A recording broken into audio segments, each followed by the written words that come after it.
যে স্পোর্টস সাইকোলজির উপরে যে ক্লাস চলছিল, আজকে সেই স্পোর্টস সাইকোলজির দ্বিতীয় ক্লাস এবং আজকের ক্লাসে আমরা বাকি যে বিষয়গুলো আছে সেই বিষয়গুলোকে আমরা শেষ করব। আমাদের যে বিষয়গুলো আজকে বাকি আছে ইউনিট 4 থেকে শুরু করে personality, group dynamic, cognitive process, transfer of training, long term short term psychological preparation, psychological skill training, স্পেকটেটার্স and sports performance, অনেকগুলো টপিক আছে। আমরা এর আগের ক্লাসেও বলেছি, আবারও তোমাদেরকে বলছি, এই টপিকগুলো একদম এক্সাম ওরিয়েন্টেড, যতটুকু প্রয়োজন জাস্ট একটা ওভারঅল ধারণা, ওভারঅল ভিউ আমি তোমাদেরকে দিয়ে দেব। খুব বেশি বিস্তারিত বলা সম্ভব হবে না, তবুও আমরা চেষ্টা করব যতটা সম্ভব বলা। সেই মতো করে আমরা আগের দিনের ক্লাসগুলো নিয়েছি, আজকের ক্লাসগুলোকে আমরা সেই মতো করেই বলবো। তাহলে আমরা প্রথমেই শুরু করি ইউনিট 4 থেকে, যেটা আমাদের পার্সোনালিটি আছে। আমরা যাই পিপিটিটা শো করি, তারপরে বাকি কথা আমরা বলছি।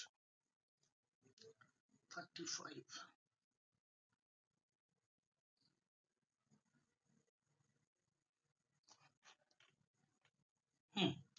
এটা হচ্ছে ইউনিট 4। আমাদের যে টপিক আছে personality, theories of personality and measurement of personality.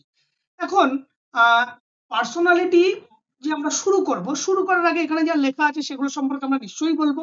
তার আগে আমি ওভারঅল একটা পার্সোনালিটি সম্পর্কে একটা কথা তোমাদেরকে বলি, যে আমরা এই যে সমাজে বলো, আমাদের পারিপার্শ্বিক বলো, বন্ধু বান্ধব থেকে শুরু করে বা আমাদের সমাজে পরিবার থেকে শুরু করে আমরা বিভিন্ন শ্রেণীর বিভিন্ন রকম মানুষ দেখি। যেমন সেগুলো যদি আমরা ওভারঅল একটা ক্লাসিফিকেশন করি, দেখি কখনো কখনো কেউ একটু খুব ধীর স্থির, কেউ একটু শান্ত প্রকৃতির, আবার কেউ একটু খুব বেশি কথা বলে, আবার কেউ একটু কোনো কিছু দায়িত্ব নিতে পছন্দ করে, কেউ একটু লিডারশিপ, সমস্ত কিছুর যে নেতা, মানে সমস্ত কাজে সে একটা লিডারশিপ কোয়ালিটি বজায় রাখতে পছন্দ করে। তাহলে কি সোসাইটিতে আমরা এই ধরনের ভ্যারাইটিস টাইপস অফ মানুষ দেখি। কি করি, যে তাদের কেউ ধীর স্থির, কেউ শান্ত, কেউ মিশুকে, কেউ আবার চুপচাপ থাকতে ভালোবাসে, কেউ বেশি কথা বলতে ভালোবাসে। তাহলে এইগুলো কি? এগুলো আমাদের চারিত্রিক ক্যারেক্টারিস্টিক, চারিত্রিক গুণাবলী। অর্থাৎ আমরা যেটা ফিল করছি, আমরা যেটা ভাবছি, তার বহিঃপ্রকাশ হচ্ছে। এই এই যে পার্সোনালিটি বা ব্যক্তিত্ব, সেই সেই যে আমাদের যে বিহেভিয়ার, আমাদের যে চারিত্রিক যে আচরণ, এইগুলো কি করছে? এই যে বৈশিষ্ট্যগুলো, যেগুলোকে আমরা দেখে কাউকে আলাদাভাবে ইন্ডিভিজুয়ালকে আইডেন্টিফাই করছি না, অমুক ব্যক্তিটা খুব বেশি কথা বলে, ওই ব্যক্তিটা বা ওই ছাত্রটা খুব শান্ত প্রকৃতির। এই যে আমি তার বিহেভিয়ারাল প্যাটার্ন দেখে যে তাকে বিশ্লেষণ করছি, এই যে তার বিহেভিয়ারাল যে প্যাটার্ন, সেটাকেই আমরা বলবো কি পার্সোনালিটি। এখন এই পার্সোনালিটি বিভিন্ন সময় বিভিন্ন পরিবেশের কারণে হতে পারে, কিছু জেনেটিক কারণে হয়, এবং কিছু তার যে পারিপার্শ্বিক যে পরিস্থিতি, সেই কারণে কিন্তু পার্সোনালিটি কিছুটা পরিবর্তন বা কিছুটা ইমপ্রুভমেন্ট করা সম্ভব। এবং আমরা যে স্পোর্টস সাইকোলজির মধ্যে পার্সোনালিটি পড়বো, কারণ এই পার্সোনালিটির উপর ডিপেন্ড করে যে একজন শান্ত প্রকৃতির মানুষের তার কি ধরনের চারিত্রিক ক্যারেক্টারিস্টিক্স হবে, একজন এখন মিশুকে যে বেশি কথা বলে তার কি ধরনের চারিত্রিক ক্যারেক্টারিস্টিক্স হবে, তার উপর ডিপেন্ড করে কিন্তু আমাদের স্পোর্টস পারফরমেন্স ভীষণভাবে কিন্তু এই পার্সোনালিটির উপর সরাসরি যুক্ত। তাহলে সেই জায়গাটাকে, সেই জন্যই আমরা স্পোর্টস সাইকোলজি পড়তে গিয়ে পার্সোনালিটি আমাদেরকে বোঝা ভীষণ দরকার। এখন এখানে যে টার্মোলজি গুলো যেগুলো লেখা আছে, যদি আমরা সেগুলোকে একটু যদি আমরা আলোচনা করি, যে personality is a unique and relatively stable pattern of thought. অর্থাৎ এই যে আমরা যেটা চিন্তা করছি, যেটা অনুভূতি, সেটা কি করছে, যেটা আমরা ভাবছি, ফিলিং, কিছু ভাবনা, অ্যান্ড বিহেভিয়ার, এই যে আমাদের মধ্যে যে অনুভূতি হচ্ছে, যে আচরণ হচ্ছে, যে চিন্তা হচ্ছে, সেগুলো কি করছি, distinguished all individual from another, যেটা একজন ব্যক্তি থেকে অন্য ব্যক্তির মধ্যে আলাদা করে তুলছে। এই যে আমি খুব বেশি কথা বলি, আমি খুব শান্ত থাকি, এটা কি করছে, অন্যজনের সাথে আমাকে তুলনামূলক আলোচনা করতে সাহায্য করছে। যেটা কি করছে, যেটা it determine how an individual interact with the environment and respond to various situation. অর্থাৎ একজন ব্যক্তি তার নিজস্ব ক্যারেক্টারিস্টিক্স এর উপর ডিপেন্ড করছে কিভাবে সেই পরিবেশের সঙ্গে সে মেলামেশা করবে, এবং বিভিন্ন যে সিচুয়েশন আসলে সেই পরিস্থিতিকে কিভাবে সে প্রতিক্রিয়া দেবে, বা সেই পরিস্থিতির সাপেক্ষে সে কিভাবে রিয়াক্ট করবে, সেটাই হচ্ছে কি পার্সোনালিটি। সিম্পল। তাহলে দেখো, আবার এখানে যদি একটা দেখো, personality refers to the total characteristics of an individual. Total characteristics এর মধ্যে কি কি পড়ে, এই যে আমাদের যে ফিজিক্যাল বলো, মেন্টাল বলো, ইমোশনাল বলো, সোশ্যাল বলো, এই সমস্ত দিকগুলোর কি একটা সামগ্রিক বৈশিষ্ট্য, যেটা কি করছে হাউ এ পার্সন থিঙ্ক, কিছু ভাবছি, ফিল করছি, অনুভব করছি, বিহেভ করছি এন্ড ইন্টারেক্ট করছি উইথ আদার, অন্যের সাথে, অন্যকে নিয়ে আমি কি ভাবছি, কি ফিল করছি, কি বিহেভ করছি, এই যে সামগ্রিক চারিত্রিক বৈশিষ্ট্য, সেগুলোকে আমরা কি বলবো, পার্সোনালিটি। এখন সিম্পল যদি এই পার্সোনালিটির আমরা যদি কিছু ক্যারেক্টারিস্টিক দেখে নিই, যে পার্সোনালিটির বৈশিষ্ট্যগুলো কেমন ধরনের হয়ে থাকে। ফার্স্ট হচ্ছে ইউনিক। কেন ইউনিক বলছি? কারণ পার্সোনালিটি প্রত্যেক ব্যক্তির মধ্যেই কি হয়, তার নিজস্ব ভাবনা আছে, নিজস্ব থিঙ্কিং আছে, তার নিজস্ব রেসপন্ড করার ক্ষমতা আলাদা আলাদা। প্রত্যেকের ব্যক্তির মধ্যে একটা আলাদা আলাদা পার্সোনালিটি ইউনিক প্যাটার্ন থাকে। আর কি বলছে, কনসিস্টেন্ট কেন বলছে, এই যে আমাদের যে বিহেভিয়ার, আমাদের যে আচার আচরণ, আমাদের যে বৈশিষ্ট্য, সেটা কি হয় কখনো কখনো সময়ের সাপেক্ষে, সময়ের পরিপ্রেক্ষিতে, পরিস্থিতির সাপেক্ষে কিন্তু ধারাবাহিক ভাবে কিন্তু চলতেই থাকে। আমার যে প্যাটার্ন, যে আমি একটা সিচুয়েশনে কিভাবে রিয়াক্ট করব, কিভাবে বিহেভ করব, সেটা কি হয়, আমি যে কোনো সিচুয়েশনে সেই রকমই বিহেভ করবো, কারণ এটা তো আমার পার্সোনাল ক্যারেক্টারিস্টিক, ইন্টারনাল ক্যারেক্টারিস্টিক্স। সেই জন্য একটা বলছে কনসিস্টেন্ট, এটা কিন্তু ধারাবাহিক ভাবে চলতেই থাকে। ইন্টিগ্রেটেড কেন বলছি, আমি যেটা ফিল করছি, আমার যেটা অনুভূতি হচ্ছে, আমার যেটা আচরণ হচ্ছে, এই প্রত্যেকগুলো কি পরস্পরের সাথে কি সংযুক্ত। সেই জন্য বলছে পার্সোনালিটি ক্যারেক্টারিস্টিকের মধ্যে ইট ইজ ইন্টিগ্রেটেড প্রসেস, সমস্ত ভাবনাগুলো একত্রিত করে কিন্তু তার বহিঃপ্রকাশ হচ্ছে। আর কি বলছে, ডাইনামিক। দেখো এর আগে কনসিস্টেন্ট বললাম, আবার ডাইনামিকও বলছি। কেন ডাইনামিক বলছি, কখনো কখনো কিন্তু আমাদের পরিস্থিতির সাপেক্ষে বা আমাদের অভিজ্ঞতার কারণে কিন্তু আমাদের যে পার্সোনালিটি, সেগুলো কিন্তু অনেক সময় পরিবর্তন হতে পারে। সেই জন্য আমরা বলছি যে পার্সোনালিটি ক্যারেক্টারিস্টিক্স এর মধ্যে ডাইনামিক নেচার কিন্তু অনেক সময় পাওয়া যায়, কারণ বিভিন্ন সিচুয়েশনের উপর অনেক সময়, বা আমরা একটা পরিবেশে দীর্ঘদিন যদি আমরা বিলং করি, তার পরিপ্রেক্ষিতে কিন্তু আমাদের নিজস্ব যে পার্সোনালিটি, নিজস্ব যে ভাবনা, সেগুলো কিন্তু চেঞ্জ হতে থাকে। সেই জন্য বলছে ডাইনামিক নেচার। এখন এই পার্সোনালিটি যে আমাদের মধ্যে থাকে, আমরা যে ধরনের বিহেভ করব, কিভাবে রিয়াক্ট করব, কি ভাববো, একটা পরিস্থিতিকে নিয়ে কি ফিল করছি আমি, এই ভাবনাগুলো আমাদের সরাসরি পার্সোনাল সাথে যুক্ত। এখন এই ভাবনাগুলোকে তৈরি করতে কোন কোন ফ্যাক্টর গুলোকে আমাদেরকে সাহায্য করে, সেগুলো যদি আমরা দেখি, যে কোন কোন ফ্যাক্টর এই পার্সোনালিটির উপর প্রভাব বিস্তার করে। ফার্স্ট দেখো, আমি হেরিডিটি লিখেছি। কেন হেরিডিটি লিখলাম, কারণ বংশগতি, এই যে বাবা মা জিন, আমাদের যে জন্মানোর সময় বাবা মার যে জিন থেকে আছে যে প্রাপ্ত বৈশিষ্ট্য, পারিবারিক যে বৈশিষ্ট্য, সেই সেই বৈশিষ্ট্য কি হয়, বংশ পরম্পরা ক্রমে তার কি হয়, পরবর্তী জেনারেশন উপর কিন্তু স্থানান্তরিত হয়। তাহলে এই যে যে বংশগত যে বৈশিষ্ট্য, সেগুলো কিন্তু যেমন ধরো তার কি বলবো, মেরিটিয়াস, মেধা কিনা, তার বিহেভিয়ার কেমন হবে, হ্যাঁ, তার ইন্টেলিজেন্সি লেভেল কেমন হবে, তার টেম্পারমেন্ট কেমন হবে, এই সমস্ত কিছু কিন্তু অনেক সময় কি হয়, তার বংশগত হেরিডিটির উপর অনেকটা ডিপেন্ড করে। আবার বলছি এনভায়রনমেন্ট, ইয়েস, মানে তুমি একটা শিশু জন্মানোর পর যে পরিবেশের মধ্যে থাকে, সেই পরিবেশ কিন্তু তাকে তার আগামী দিনে তার পার্সোনালিটি ডেভেলপ করতে কিন্তু সাহায্য করে। আসলে একটা শিশু জন্মের পর থেকে ঠিক 6 বছর মধ্যে কিন্তু তার সমস্ত পার্সোনালিটি কিন্তু ডেভেলপ হয়ে যায়। এখন এই যে দেখো কেমন ব্যাপারটা, যে একটা ছোট্ট বীজ যখন আমরা রোপণ করি, সেই বীজটা কিন্তু অঙ্কুরিত হয় না, কিন্তু সেই বীজটা কিছুদিন রাখার পর উপযুক্ত পরিবেশ পেলে ধীরে ধীরে কিন্তু অঙ্কুরিত হয়। একটা সময় গিয়ে সেই অঙ্কুরিত গাছটা কিন্তু বিশাল বড় একটা আকার নেবে। কিন্তু যখন গাছটা অঙ্কুরিত হয়েছিল, তখন কি আমরা ভাবতে পেরেছিলাম এই গাছটা এত বড় আকার নেবে? ঠিক পার্সোনালিটি প্যাটার্নটাও কিন্তু অনেকটা ওই রকম। ঠিক একটা শিশু জন্মের পর থেকে 6 বছর পর্যন্ত তার পারিপার্শ্বিক যে অবস্থা, পারিপার্শ্বিক যা বিহেভিয়ার, আচার আচরণ, সবগুলো সে দেখছে। দেখছে মানে কি, ওই যে তার ভিতরে ওই ধরনের গাছ, ওই ধরনের বীজ তার ভেতরে বপন করা হচ্ছে। এবার যখনই যে ধরনের ওই 6 বছরের মধ্যে একটা শিশু যে ধরনের বীজ বপন করবে, পরবর্তী জীবনে কিন্তু সেই ধরনের বিহেভ, সেই ধরনের আচরণ, সেই ধরনের পার্সোনালিটি প্যাটার্ন কিন্তু সে তার মধ্যে প্রতিফলিত হবে। সেই জন্য এনভায়রনমেন্ট কিন্তু একটা ভীষণ বড় ফ্যাক্টর। আবার কি বলছে, এডুকেশন, ইয়েস, এডুকেশন কি হয়, একটা প্রকৃত শিক্ষা ব্যবস্থা যদি সঠিকভাবে হয়, তাহলে কি হয়, অনেক সময় আমাদের যে আচার আচরণের উপর কিন্তু ভীষণভাবে গুরুত্বপূর্ণ ভূমিকা পালন করে। কারণ তুমি যখন শিক্ষার প্রকৃত লক্ষ্য, শিক্ষার প্রকৃত অর্থ তুমি বুঝবে, তোমার মধ্যে যে ভুল ভাবনাগুলো, সেই ভাবনাগুলো পরিবর্তন হবে। আর যখনই তোমার ভেতরকার কোনো ফিল, ভাবনা, এগুলো যখন পরিবর্তন হবে, তখন সবার আগে কি হবে, তোমার বিহেভিয়ারের পরিবর্তন আসবে। আর বিহেভিয়ারের পরিবর্তন আসা মানে কি, পার্সোনালিটি পরিবর্তন করবে। কালচার, ইয়েস, সামাজিক যে রীতিনীতি মূল্যবোধ এইগুলো কিন্তু সোশ্যাল যে বিলিফ গুলো আছে, যে মূল্যবোধ কেমন, ভ্যালু কেমন, তার একটা সোশ্যাল বিলিফ কেমন, সোসাইটি কিভাবে তার পার্সোনালিটির উপর ইনফ্লুয়েন্স করছে, সোসাইটির যে সামাজিক যে রীতিনীতি এগুলো কিন্তু তার যে নিজস্ব ব্যক্তিত্বের উপর কিন্তু ভীষণভাবে প্রভাব করে। ফ্যামিলি ব্যাকগ্রাউন্ড, ইয়েস, যে পরিবারের যদি কেউ একজন ভালো আদর্শ বা কোনো শাসন পদ্ধতি ইত্যাদির মধ্যে যদি বিলং করে, সেই শিশুটা বা সেই ছেলে মেয়েদের তাদের যে পার্সোনালিটি একরকম হবে, আবার পারিবারিক শিক্ষা যদি সঠিকভাবে না থাকে তাদের মধ্যে পার্সোনালিটি প্যাটার্ন কিন্তু আরেকভাবে হতে থাকে। এগুলো কিন্তু এক একটা ফ্যাক্টর যেগুলো কিন্তু পার্সোনালিটির উপর প্রভাব বিস্তার করে। এছাড়াও আছে ধরো peer group, media technology, physical health, life experience, হ্যাঁ, ইকোনমিক স্ট্যাটাস, এগুলো কি অল দ্য ফ্যাক্টর যেগুলো কিন্তু তোমার ক্ষেত্রে তোমার এই পারিপার্শ্বিক কিন্তু তোমার বিহেভিয়ার, তোমার আচরণ, তোমার ফিলিং সমস্ত কিছু কিন্তু পরিবর্তন করে। সেই জন্য এগুলোকে পার্সোনালিটি ফ্যাক্টরের অন্যতম ফ্যাক্টর হিসেবে বলা হয়।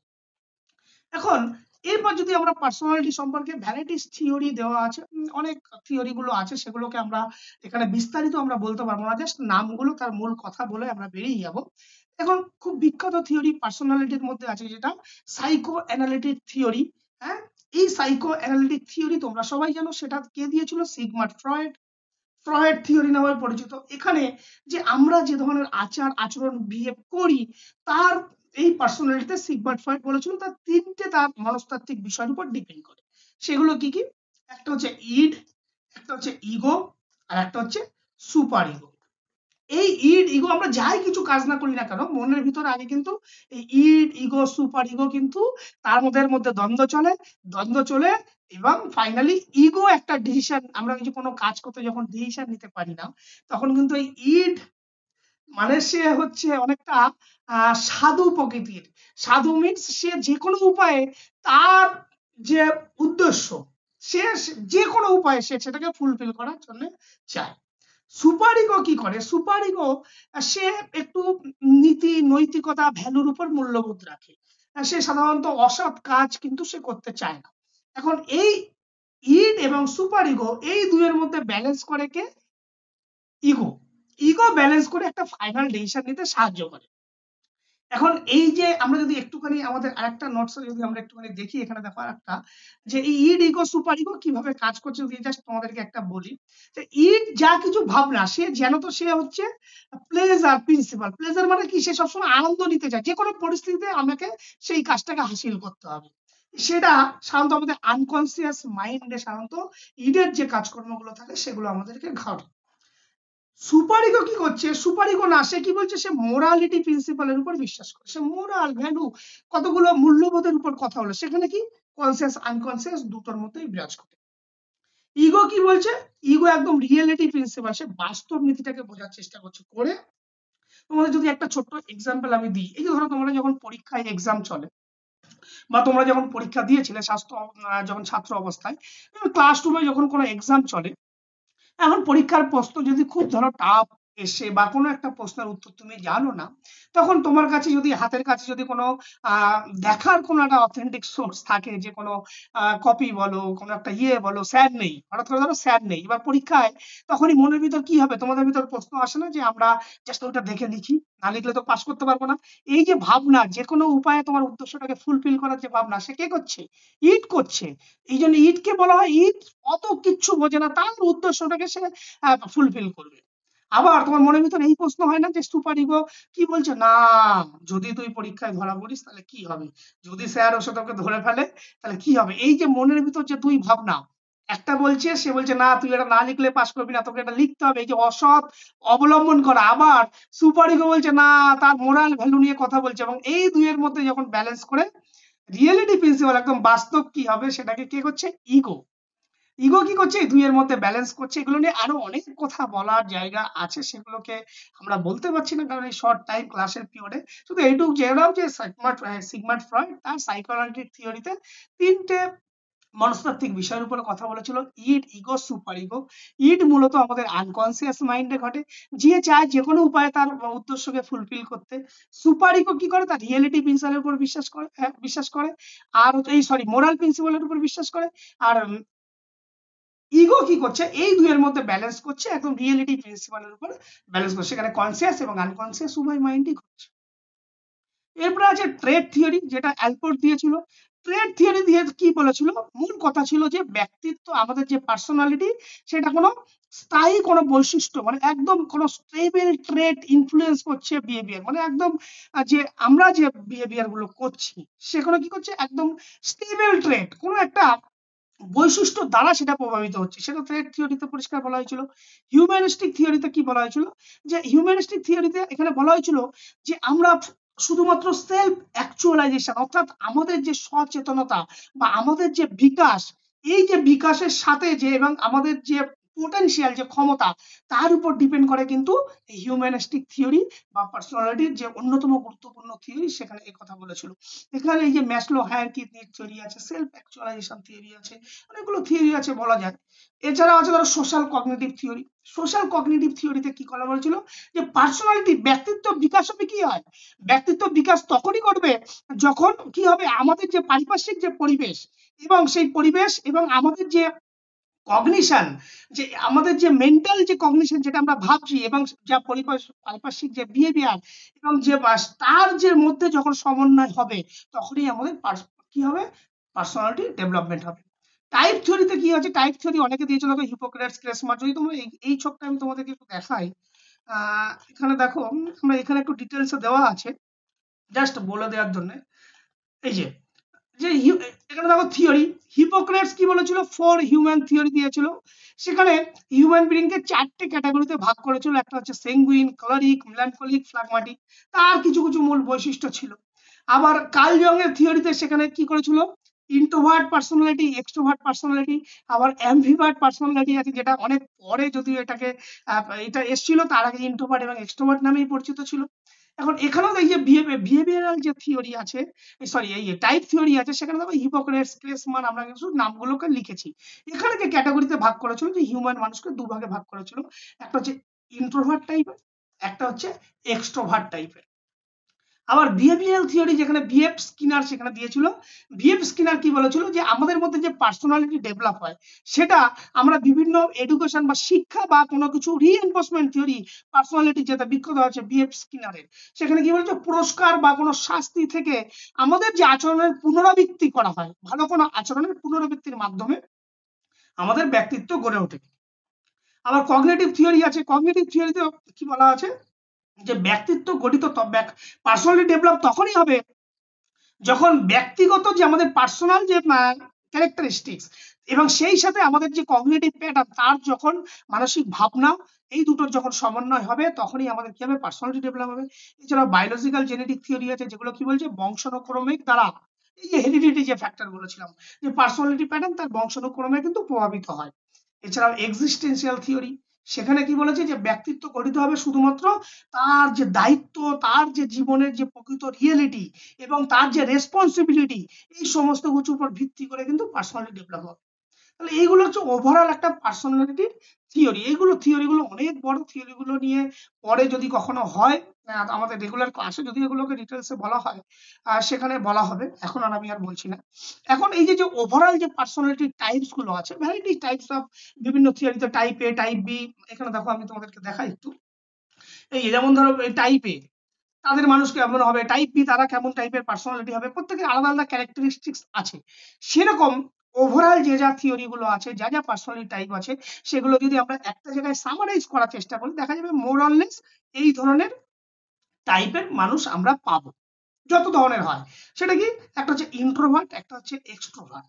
মূলত ইন্ট্রোভার্ট কার, যারা ইন্ট্রো মানে কি, যারা সবসময় ইন্ট্রো মানে কি, ভিতর, ভিতর মানে কি, কার ভিতর, নিজের ভিতর, যে সবসময় কি হবে, নিজেকে নিয়ে আত্মমগ্ন থাকতে তারা ব্যস্ত, শুধুমাত্র নিজের মধ্যেই সে থাকতো, শান্ত ধীর স্থির প্রকৃতির এরা সাধারণত হয়ে থাকে।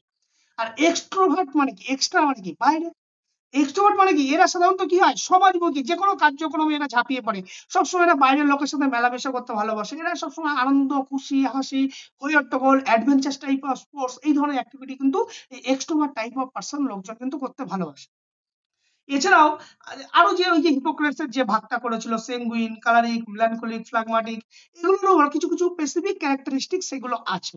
সেগুলো আমরা যদি এখান থেকে একটু দেখি, তাহলে একটু বোধহয় বেশি ভালো হবে। এখানে ধরো সেঙ্গুইন, এরা সাধারণত কি আনন্দময়, এরা সবসময় হাসি খুশি এবং আমোদি, এরা মিশুকে এই জাতীয় কিন্তু এরা থাকতে সবসময় ভালোবাসে। আবার কোলারিক এরা কারা হবে, এরা একটু সবসময় কি একটা লিডারশিপ কোয়ালিটি তাদের মধ্যে থাকে। এটা কি হয়, যে কোনো পরিস্থিতিতে যেন যে কোনো নেতৃত্ব দেওয়ার যে ক্ষমতা তাদের মধ্যে থাকে। এরা খুব সহজেই কিন্তু কি হয়, এরা একটু রেগে যায় এবং এদের মধ্যে কিন্তু উচ্চ আকাঙ্ক্ষা সবসময় কিন্তু বেশি থাকে। মেলানকলিক কারা, এরা একটু সাধারণত চিন্তাশীল, এরা কোনো বিষয় যে কোনো প্রকার বিষয় নিয়ে কাজের জন্য কিন্তু খুব চিন্তা করে এবং খুব বিশ্লেষণ করে কিন্তু কোনো প্রকার ডিসিশন বা কোনো প্রকার কাজ করে থাকে। আর ফ্লেগমাটিক কারা, এরা একদম পুরো শান্ত শিষ্ট এবং এবং নির্ভরযোগ্য, একদম রিলায়েবল পার্সন আমরা যাদেরকে বলে থাকি। এরা খুব শান্ত শিষ্ট এবং ধীর স্থির হয়ে থাকে এবং তাদের এরা কিন্তু খুব ইমোশনটাকে কিন্তু এরা খুব রেগুলেট করতে পারে, যেটা অন্য অন্য যে ক্যারেক্টারিস্টিক গুলো আমরা বলছিলাম তাদের থেকে কিন্তু ফ্লাগমাটিক যারা, এরা কিন্তু এদের একদম ইমোশনাল ব্যালেন্স কিন্তু খুব ভালো এদের। এগুলো হচ্ছে মূলত ওভারঅল একটা পার্সোনালিটি টাইপ। এখন এই পার্সোনালিটিকে আমরা মেজার করবো কি করে, how to measure your personality. আমরা জানি পার্সোনালিটি মেজার করার জন্য অনেকগুলো পদ্ধতি আছে, সেগুলোকে যদি আমরা একটু সামারাইজ করি, এক নম্বর হচ্ছে self report inventory. Self report, সেখানে কি হয়, আমরা কতগুলো কোশ্চেনিয়ার দিয়ে করতে পারি। সেখানে দেখো কোশ্চেনিয়ারের মধ্যে ইরিকসন পার্সোনালিটি ইনভেন্টরি, ইপিআই বা 16PF যেটা পার্সোনালিটি ফ্যাক্টর ইনভেন্টরি, খুবই বিখ্যাত ক্যাটেলের 16PF পার্সোনালিটি কোশ্চেনিয়ার, যেটাতে আমরা পার্সোনালিটিকে মেজার করতে পারি। এছাড়াও কি আছে প্রজেক্টিভ টেস্ট, সেখানে কতগুলো কি হয়, কতগুলো বুকলেট, কতগুলো এখানে দেখো থিমেটিক অ্যাপ্রিসিয়েশন টেস্ট দিয়ে কিন্তু এই পার্সোনালিটি ডেভেলপ করা সম্ভব। আবার অবজারভেশনের মাধ্যমে সম্ভব, আবার রেটিং স্কেলের মাধ্যমে কিন্তু এই পার্সোনালিটিকে মেজার করা হয়। এখন এই পার্সোনালিটির ইম্পর্টেন্স কি আছে শারীরিক শিক্ষা বা আমাদের এই স্পোর্টস সাইকোলজিতে কেন পড়াবো। এক, এনহান্স মোটর লার্নিং স্কিল, মানে কি কোনো শিক্ষার্থীর যদি আমরা যদি সেই শিক্ষার্থীর বৈশিষ্ট্যগুলোকে আমরা ভালো করে বুঝতে পারি যে সেই শিক্ষার্থীটা ইন্ট্রোভার্ট প্রকৃতির না এক্সট্রোভার্ট প্রকৃতির। এবার ইন্ট্রোভার্ট যারা হবে তাদের তো একটা চারিত্রিক বৈশিষ্ট্য আছে যে কি কি ধরনের তারা ব্যক্তিগত কোন ধরনের খেলা তারা পছন্দ করে। তাহলে এইটা যখন পার্সোনালিটি ফ্যাক্টর কোনো ব্যক্তির আমরা জানবো, সেই মতো করে কি করব, আমি তাদেরকে মোটর স্কিল ট্রেনিং আমি তাদেরকে দিতে পারবো। তাহলে এই যে মোটর স্কিল শেখার জন্য আমাদের এই পার্সোনালিটি ভীষণভাবে জরুরি। আর কি করবে, aids in selecting appropriate teaching method, yes, আমাদের উপযুক্ত শিক্ষণ পদ্ধতি নির্বাচন করতে সাহায্য করবে। কিভাবে সাহায্য করবে, যেমন ধরো যে একটা যারা ধরো এই এক্সট্রাভার্ট টাইপের, তারা কি হবে, তাদের মধ্যে তো প্রবণতাই হচ্ছে তারা কি হবে সমাজের সাথে যে কোনো পরিবেশে তারা বাইরে ঘুরতে, তারা সমস্ত কিছু করতে ভালোবাসে। কিন্তু যারা ইন্ট্রোভার্ট তাদেরকে যদি ওই জায়গায় আনতে চাই, তাদের যদি এক্সট্রাভার্ট কোনো কারিকুলাম বা এক্সট্রা কোনো কারিকুলামে যদি অ্যাক্টিভ তাদেরকে করতে চাই, তাহলে এই যে এক্সট্রোভার্ট টাইপের যে ধরনের মেথড, যে ধরনের স্ট্র্যাটেজি আমি ফলো করব, ইন্ট্রোভার্ট টাইপের পার্সনদের তো সেই ধরনের অ্যাক্টিভিটি আমি ফলো করতে হবে না। তার জন্য আমাকে অন্য কোনো স্ট্র্যাটেজি, অন্য কোনো মেথড অ্যাপ্লাই করতে হবে। সেই জন্য বলছে যে teaching appropriate teaching method select করতে কিন্তু ব্যক্তিত্বের অবদান কিন্তু ভীষণভাবে গুরুত্বপূর্ণ। আর কি হচ্ছে, improve teacher student relationship, yes, ছাত্র এবং শিক্ষকের সাথে কিন্তু সম্পর্ক উন্নত করতে ভীষণভাবে সাহায্য করে। কারণ ব্যক্তিত্ব যদি বোঝা যায়, তাহলে এই যে ব্যক্তিত্বের বোঝাপড়ার মাধ্যমে কিন্তু পারস্পরিক সম্পর্ক কি হয়, ডেভেলপ হয়। ট্যালেন্ট আইডেন্টিফিকেশন, ইয়েস, আমাদের প্রতিভা শনাক্তকরণ করতে কিন্তু ভীষণভাবে সাহায্য করে। কারণ ধরো কোনো একটা অ্যাডভেঞ্চার টাইপ অফ অ্যাক্টিভিটি বা কোনো একটা ধরো কম্পিটিটিভ টাইপ অফ অ্যাক্টিভিটি, এই ধরনের কম্পিটিটিভ টাইপ অ্যাক্টিভিটি বা অ্যাডভেঞ্চার টাইপ অ্যাক্টিভিটি কোন ধরনের পার্সোনালিটির খেলোয়াড়রা তারা এই ধরনের প্রবণতাকে বেশি পছন্দ করে। যদি আমি পার্সোনালিটিকে যদি আমি আগে থেকে জানতে পারি, তাহলে আমার কি হবে, সেই পার্সোনালিটির উপর ভিত্তি করে আমি তাদেরকে বিভিন্ন স্পেসিফিক গেমের জন্য ট্রেনিং দিতে পারবো। সেদিকে আমাদেরকে সাহায্য করতে পারবে, ট্যালেন্টটাকে আইডেন্টিফাই করতে সাহায্য করবে। সাপোর্ট কি করবে, মেন্টাল অ্যান্ড হেলথ মোটিভেশন, তাদেরকে তাদের চাহিদা অনুযায়ী তাদেরকে মোটিভেট করা সম্ভব হবে। এবং গ্রুপ ডাইনামিক আর লিডারশিপ ডেভেলপমেন্ট, ইয়েস, তাদের মধ্যে একটা দলগত সামঞ্জস্যপূর্ণ এবং তাদের মধ্যে নেতৃত্ব হওয়ার বিকাশের প্রবণতা গুণাবলীকে বিকাশ ঘটানো সম্ভব হবে। আর কি করবে, এনহান্স করবে discipline and goal setting, yes, ব্যক্তিত্ব যদি বোঝা যায় সেই মতো করে আমাদের কি করতে হবে, তাদেরকে নিয়ন্ত্রণ করা সম্ভব, সেই মতো করে আমাদেরকে লক্ষ্য পূরণে এগিয়ে যেতে সাহায্য করবে। এই হচ্ছে ওভারঅল একটা পার্সোনালিটি, তার যে ক্যারেক্টারিস্টিক্স বা ইম্পর্টেন্স এবং পারফরমেন্সের উপর কিভাবে প্রভাব বিস্তার করে সেই বিষয়গুলো। বলো তোমাদের পার্সোনালিটি নিয়ে কোনো কিছু অসুবিধা, বলো, না থাকলে আমরা গ্রুপ ডাইনামিক স্যার বলছিলাম এই পার্সোনালিটির উপর কেমন কোশ্চেন আসতে পারে, মানে কি কি টাইপের আসতে পারে? থিওরি থেকে এক ধরনের আসতে পারে। এক, যদি প্রশ্ন আসে, ধর এমন কোনো একটা অ্যাক্টিভিটি দিল যে অ্যাডভেঞ্চার টাইপ অফ স্পোর্টস কোন ধরনের ব্যক্তিরা খেলতে পছন্দ করে, বা ধরো এই যে যারা ধরো খুব মিশুকে, বা যারা ধরো তুমি একঘেয়ে, শান্ত শিষ্ট ধীর স্থির, তাদেরকে আমরা কোন পার্সোনালিটি ক্যারেক্টারিস্টিক্স এর মধ্যে আমরা ফেলতে পারি, এরকম টাইপের প্রশ্ন আসতে পারে, আমাদের আছে নিচে। আবার যে পার্সোনালিটি মেজার করার জন্য যে 16 PM আমরা যেটাকে বললাম, সেখানে কতগুলো ফ্যাক্টর আছে, অনেকবার এসছে ক্যাটেল 16 PM থেকে বহুবার প্রশ্ন আসছে। পার্সোনালিটি স্যার থিওরির কি সালগুলো ইম্পর্টেন্ট, মানে সাল বিভিন্ন রকম? সালগুলো খুব একটা ইম্পর্টেন্ট, সাল এখন আর আসছে না, কয়েক বছর সাল খুব একটা ইম্পর্টেন্ট না। আর এই সালগুলো নিয়ে বহু কনফিউশন আছে, আমাদের ডিটেলস নোটে আমরা কিছু কিছু এখানে করে রেখেছি, যদিও এটা তোমাদেরকে ইউটিউব ভিডিও দেওয়া আছে, এটা পুরো ভিডিওটা নেই, কিছু কিছু জায়গাগুলো আছে এখানে সালটা দেওয়া আছে, কিন্তু তোমাদের এই নোটে আমি সালটা দিইনি, কারণ সালটা নিয়ে কিছু একটু কনফিউশন আছে বলে তোমাদের নোটে দেওয়া হয়নি। সালগুলো থেকে সাধারণত আসবে না, মূলত তার ফ্যাক্টর গুলো থেকে আসতে পারে। ধরো এখান থেকে আসতেই পারে, যেমন এখানে যেমন বিগ 5 পার্সোনালিটি ট্রেট, এটা তোমাদের ক্ষেত্রে বলা হলো না। এই বিগ 5 পার্সোনালিটি ট্রেট এর 5টা ফ্যাক্টরের নাম কি? সেখানে ধরো একটা হচ্ছে ওপেননেস, একটা কনসিস্টেন্টনেস, একটা এক্সট্রাভার্সন, একটা অ্যাগ্রিয়েবলনেস, একটা নিউট্রালিজম, মানে এইগুলোর চারিত্রিক বৈশিষ্ট্য আছে, এখানে সব লেখা আছে, আসতেই পারে। বিগ 5 মডেল, তোমরা নাম শুনেছো, পার্সোনালিটি মেজার করার অন্যতম একটা কোশ্চেনিয়ারও আছে বিগ 5। ইরিকসন পার্সোনালিটি থিওরি, তার মধ্যে কি কি, তার কটা ফ্যাক্টর, সেগুলো আসতে পারে। তারপরে বিগার টাইপ অফ ইন্ডিকেটর এমবিটিটি, তার মধ্যে কটা ফ্যাক্টর আছে, সেগুলো আসতে পারে। তারপরে ধরো তোমার সোশ্যাল লার্নিং থিওরি কে দিয়েছিল, অনেকবার এসছে, সেটের পরীক্ষায় সোশ্যাল লার্নিং থিওরি কে এস্টাবলিশ করেছিল, প্রপোজড বাই কে, এটা বহুবার এসেছিল। তারপরে হচ্ছে তোমার এই যে বিহেভিয়ারিস্টিক থিওরি কে এস্টাবলিশ করেছিল, আসতেই পারে। তারপরে যে আরেকটা যেটা তোমাদেরকে বলা হবে না, যেটা এই যে সাইকোলজিক্যাল কনফ্লিক্ট অফ পার্সোনালিটি, যে সিগমান্ড ফ্রয়েডের যেটা ইরিকশন, যেটা 8টা স্টেজ, জীবন থেকে জন্ম থেকে মৃত্যু পর্যন্ত মানুষের জীবনটাকে 8টা স্টেজে ভাগ করেছিল, সেই 8টা স্টেজের নাম, তাদের যে পজিটিভ আউটকাম নেগেটিভ আউটকাম কি আছে, সেগুলো তাদের চারিত্রিক বৈশিষ্ট্যগুলো সব আলাদা আলাদা করে দেওয়া আছে, সেগুলো আসতেই পারে।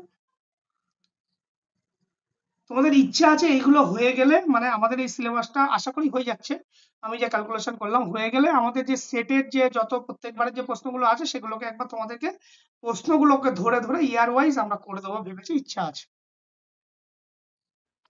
Okay sir. এমনি বলো, পার্সোনালিটি যেটা হলো, সেটার কি একটা ওভারঅল কনসেপ্ট কি তোমাদের মধ্যে ছিল, যেটা সেটা কি ক্লিয়ার হলো কিছুটা? হ্যাঁ স্যার। অ্যাকচুয়ালি দেখো, পার্সোনালিটি থিওরি গুলো অনেক, প্রায় 18 না 19টার মতো থিওরি আছে, এবং সেই থিওরি গুলোকে বলতে গেলে এক একটা থিওরি অনেকগুলো বড়, যদি তোমাকে ডিটেলস থিওরি গুলোকে বুঝতে চাও, সেগুলো তো আর এই ক্লাসে বলা সম্ভব না। সেই জন্য সেই থিওরি গুলোকে জাস্ট শর্ট ফর্ম, যেগুলো ইম্পর্টেন্ট থিওরি, যেখান থেকে কয়েকবার প্রশ্নগুলোকে এসছে, সেগুলোকে জাস্ট তাদের মূল কথা বলে বেরিয়ে যাও। এখন পরীক্ষার আগে তো সেই ডিটেলস থিওরি পড়া সম্ভব না। ক্লিয়ার?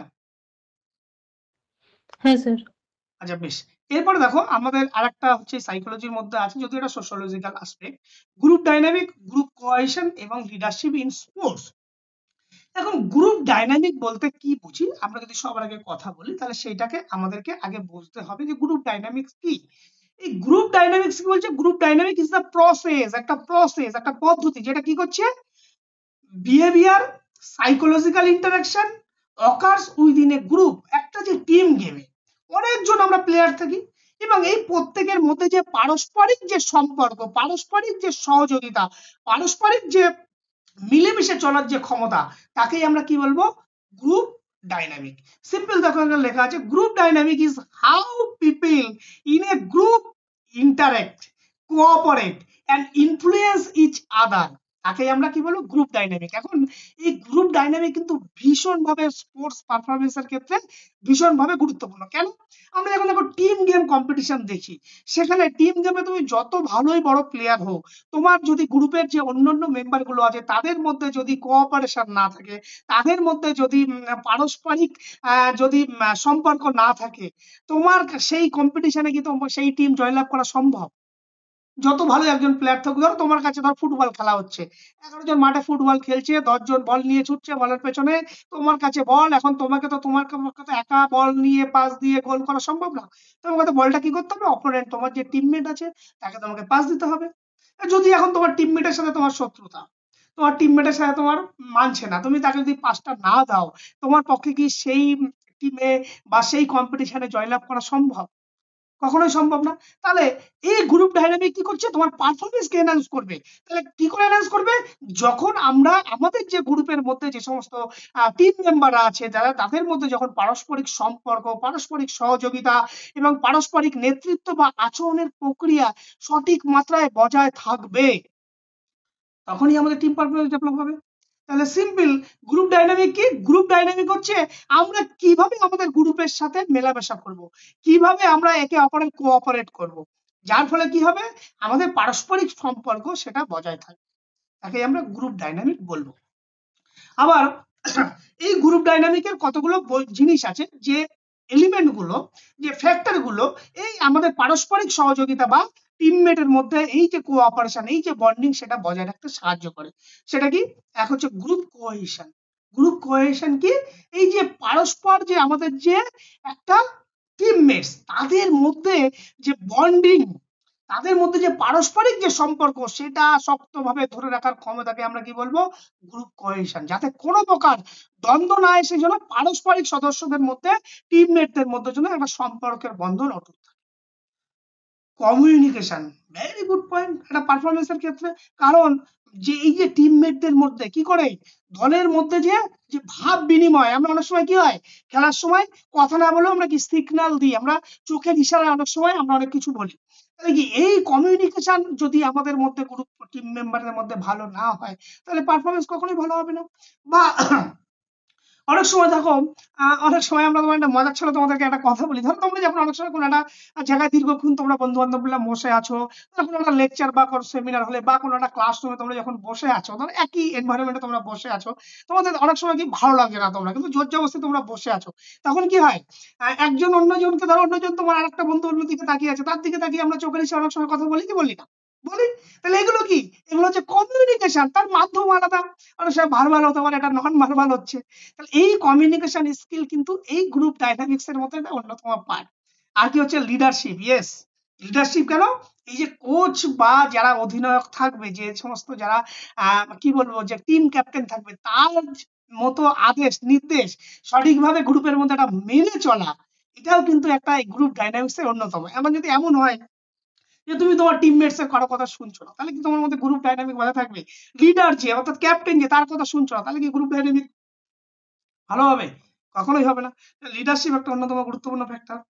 আর কি বলছে, role and norms. Role and norms মানে কি, এই গ্রুপ ডাইনামিক বজায় রাখতে গেলে প্রত্যেকের গ্রুপের যে প্রত্যেকটা সদস্য আছে, প্রত্যেকের ভূমিকা এবং তাদের আচরণের মধ্যে কিন্তু একটা সীমাবদ্ধতা থাকা উচিত, তবেই কিন্তু পারস্পরিক সম্পর্ক কিন্তু বজায় থাকবে।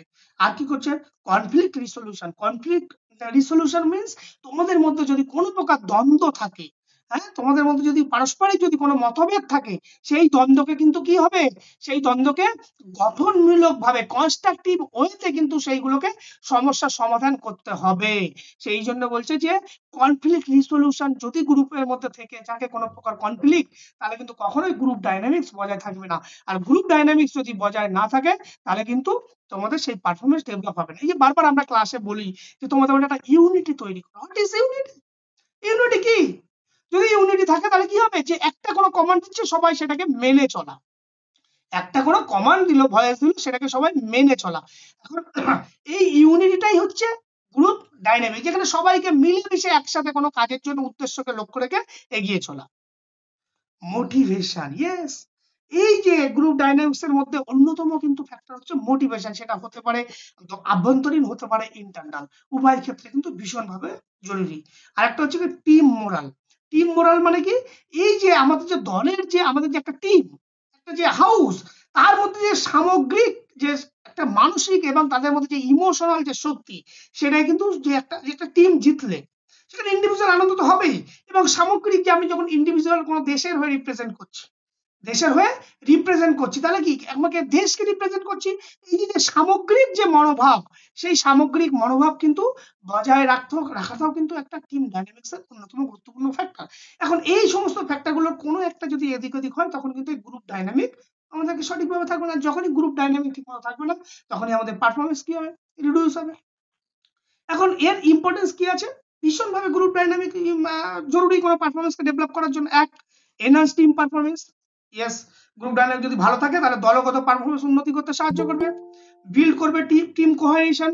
টিম কোহেশন মানে কি, দলের মধ্যে একটা ঐক্য সংহতি এগুলো গড়ে তুলতে সাহায্য করবে। ইমপ্রুভ করে কমিউনিকেশন এবং কোঅর্ডিনেশন। ইয়েস, আমাদের মধ্যে কি হবে, যোগাযোগের ক্ষমতা এবং দক্ষতার সমন্বয় বৃদ্ধি করবে। রুলস ইন্টারপার্সোনাল কনফ্লিক্ট, আমাদের যে পারস্পরিক যে দ্বন্দ্ব সেগুলোকে কমিয়ে আনতে সাহায্য করবে। ডেভেলপ করো লিডারশিপ এন্ড রেসপন্সিবিলিটি। ইয়েস, যখনই গ্রুপ ডাইনামিক বজায় থাকবে তোমার মধ্যে কি হবে, দায়িত্ববোধ অনেক বেড়ে যাবে। হ্যাঁ, যে তুমি একটা দেশের হয়ে রিপ্রেজেন্ট করছো বা একটা স্টেটের হয়ে রিপ্রেজেন্ট করছো, তার মধ্যে তোমার মধ্যে একটা লিডারশিপ কোয়ালিটি যেভাবে ডেভেলপ হবে, দায়িত্ববোধ, সে তোমার রেসপন্সিবিলিটির সাথে তো অনেকটা বেড়ে হবে। আর কি হবে, boost motivation and team morale, তোমার মধ্যে মোটিভেশন বাড়বে এবং মনোবল অনেক বেশি বৃদ্ধি পাবে। তোমার মধ্যে ডিসিপ্লিন এবং স্পোর্টসম্যানশিপ একটা স্পিরিট তোমার মধ্যে তৈরি হবে। এবং সাপোর্ট টিম গোল অ্যাচিভমেন্ট, দলের যে লক্ষ্য সেই লক্ষ্য অর্জন করতে অনেকটা সহায়তা করবে। এই হচ্ছে আমাদের গ্রুপ ডাইনামিক। এখন আরো আছে, দেখো, বিল্ড করবে morale, trust and respect, reduce করবে ইন্টারনাল কনফ্লিক্ট, পারস্পরিক দ্বন্দ্ব কমাবে, এনকারেজ করবে ইউনিটি, ডিসিপ্লিন, স্পোর্টসম্যানশিপ স্পিরিট, এগুলো ইত্যাদি ইত্যাদি বিষয়। এই হলো আমাদের গ্রুপ ডাইনামিক। এরপর যদি আমরা গ্রুপ কোহেশনে যাই, গ্রুপ কোহেশন কি, দলগত সংগতি বলতে আমরা কি বুঝি? দলগত সংগতি হচ্ছে, দেখো, group cohesion is the degree to which a member of a group are united in pursuing objective and maintaining interpersonal relationship. Very good কথা, মানে দলগত যে সংগতি সেটা হলো আমাদের মধ্যে যে সদস্যরা থাকবে সেই সদস্যরা সবাই মিলে কতটা আমরা তাদের যে আমাদের যে দলের যে লক্ষ্য সেই লক্ষ্য অর্জন করতে সক্ষম হচ্ছি, মানে আমাদের কতটা পারস্পরিক সম্পর্ক বজায় রাখতে সক্ষম হচ্ছি দলের উদ্দেশ্যটাকে ফুলফিল করার জন্য, সেটাই হচ্ছে গ্রুপ কোহেশন। এ বলছে high cohesion lead to better performance. কেন? যদি আমাদের কোহেশন মানে কি, এই যে সম্পর্ক পারস্পরিক একসাথে মিলেমিশে কাজ করার যে সম্পর্ক সেটা যদি বেটার থাকে, আমাদের পারফরমেন্স অবভিয়াসলি বেটার হবে এবং স্যাটিসফ্যাকশন কমিটমেন্ট নিয়ে আসবে। কমিটমেন্ট মানে কি, সেখান থেকে আমরা জয়লাভ করার একটা সম্ভাবনা থাকবে। এবং টাইপস অফ কোহেশন, মূলত কোহেশন দু প্রকার। একটা হচ্ছে কি টাস্ক কোহেশন, মানে কাজের সংগতি। সেখানে কি বলছো, আমাদের মূল ফোকাস কি থাকবে, অ্যাচিভিং টিম গোল। মূল লক্ষ্যই হচ্ছে কি, টিমের উদ্দেশ্যকে ফুলফিল করা। সেই টিমের উদ্দেশ্যকে ফুলফিল করতে গেলে কি হয়, আমরা যখন কোনো কম্পিটিশন হবে সেখানে বিভিন্ন প্রকার প্ল্যান থাকে, স্ট্র্যাটেজি থাকে, তাহলে সবাই একত্রিত ভাবে সেই স্ট্র্যাটেজিকে মেনে চলে আমাদের টিমের উদ্দেশ্যটাকে ফুলফিল করার চেষ্টা করবো। আবার সোশ্যাল কোহেশন মানে কি, সামাজিক সংস্কৃতি। সামাজিক সংস্কৃতি সেখানে কি বলছে, মূল ফোকাস কি, ইন্টারপার্সোনাল রিলেশনশিপ এন্ড ফ্রেন্ডশিপ। আমরা যখন কোনো একটা টিমমেটদের সাথে যে বন্ধুত্বপূর্ণ একটা সম্পর্ক স্থাপন করি, সেই বন্ধুত্বপূর্ণ সম্পর্কে কি social interaction, social value develop হচ্ছে। তাহলে ইন্টারপার্সোনাল রিলেশনশিপ এবং আমাদের এই যে ফ্রেন্ডশিপ যে নেচার সেটাকে বজায় রাখতে সাহায্য করবে। কেন বজায় রাখছি, মূল লক্ষ্য হচ্ছে কি, আমাদের যে টিমের যে পারফরমেন্স সেটাকে অ্যাচিভ করা, টিমের যে মূল গোল সেই গোলটাকে লক্ষ্যটাকে অর্জন করা। এখন এর কতগুলো ফ্যাক্টর এর ক্ষেত্রে ভীষণভাবে গুরুত্বপূর্ণ। সেটা কি, লিডারশিপ স্টাইল। ইয়েস, কি ধরনের লিডারশিপ এখানে প্রোভাইড করছে, সেই লিডারশিপ কিন্তু এই টিম কোহেশনের ক্ষেত্রে ভীষণভাবে কিন্তু জরুরি। টিম সাইজ, দলের আকার কেমন, হ্যাঁ, আবার সিমিলারিটি এবং মেম্বার, দলের সদস্যের মধ্যে কতটা মিল আছে, আবার সাকসেস, সফলতা রেট কেমন, কমিউনিকেশন স্টাইল, যোগাযোগ ব্যবস্থা, এই সমস্ত গুলো ফ্যাক্টর গুলো কিন্তু এই টিম কোহেশনের উপরে ভীষণভাবে কিন্তু যুক্ত। এরপরে যদি আসি আমরা লিডারশিপ ইন স্পোর্টস, দেখো, লিডারশিপ মানে হচ্ছে এমন একজন ব্যক্তি, হ্যাঁ, যার দ্বারা কি হয়, যে প্রত্যেকটা সদস্যকে তার কথা মতো চলা এবং প্রত্যেকটা সদস্যকে একটা প্রভাবিত করা, অনুপ্রাণিত করা, কিসের জন্য, কোনো একটা লক্ষ্য অর্জনের জন্য। তাহলে সিম্পল কি, লিডারশিপ ইজ দা এবিলিটি, কিসের এবিলিটি, টু ইনফ্লুয়েন্স করবে, কাদেরকে ইনফ্লুয়েন্স করবে, অন্যান্য টিম মেম্বারদের মোটিভেট করবে and guide করবে ইন্ডিভিজুয়াল অর টিম, কিসের জন্য, to achieve common goal. Common goal মানে এই যে একটা টিমকে যদি দলগত ভাবে সবাইকে মিলেমিশে থাকার যে প্রবণতা, সেখান থেকে মিলেমিশে থেকে একটা টিমের যে লক্ষ্য, কোনো একটা লক্ষ্যকে অ্যাচিভ করার যে ক্ষমতা, তাকেই যে এই যে করার যে ক্ষমতা, সবাইকে মানিয়ে চলে একটা উদ্দেশ্যকে সফল করার যে কোয়ালিটি, তাকে আমরা কি বলবো? Leadership quality. আমরা অনেক সময় দেখি, যদিও আমরা এখানে পড়বো টাইপস অফ লিডারশিপে, যে আমরা কোনো সময় লিডার খুব বেশি লিডারশিপের কথা আমরা মানতে পারি না, লিডারশিপের কথা আমরা শুনতে পারি না, লিডারশিপের উপর আমরা রেগে যাই। কারণ তার অনেকগুলো কারণ আছে, কারণ লিডারের ধরন আলাদা। আমরা বিভিন্ন ধরনের লিডার আছে, তার ধরনের উপর ডিপেন্ড করে সেগুলো তার ক্যারেক্টারিস্টিক কেমন হবে। সেই জন্য আমরা যদি একটু টাইপস অফ লিডারশিপ দেখতে চাই, এর থেকে এই তিনটে আমি এখানে লিখেছি, এর থেকে আরো টাইপস অফ প্রায় 9 ধরনের টাইপস অফ লিডারশিপ আছে, আমাদের ডিটেলস নোটে আছে। এখন সেখান থেকে মূল যে আমাদের খেলাধুলার পারফরমেন্স বা আমাদের ব্যক্তিগত লাইফে আমরা মূলত দেখি এই 3 ধরনের লিডারশিপ মূলত আমরা ফলো আপ করি। সেগুলো কি?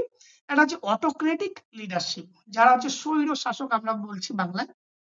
এই লিডারশিপের মূল কাজ হচ্ছে কি? Leader make a decision without team input. Leader সে একাই কোনো একটা কাজের সিদ্ধান্ত নিচ্ছে, সেখানে কোনো টিম মেম্বার ইত্যাদি বিষয়দের সাথে কোনো প্রকার আলোচনা নেই। সে নিজেকে ভেবেছে আমি একা সর্বেসর্ব, আমি যেটা বলবো সবাই সেটা মানতে বাধ্য। তাকে বলছে কি? Autocratic leadership.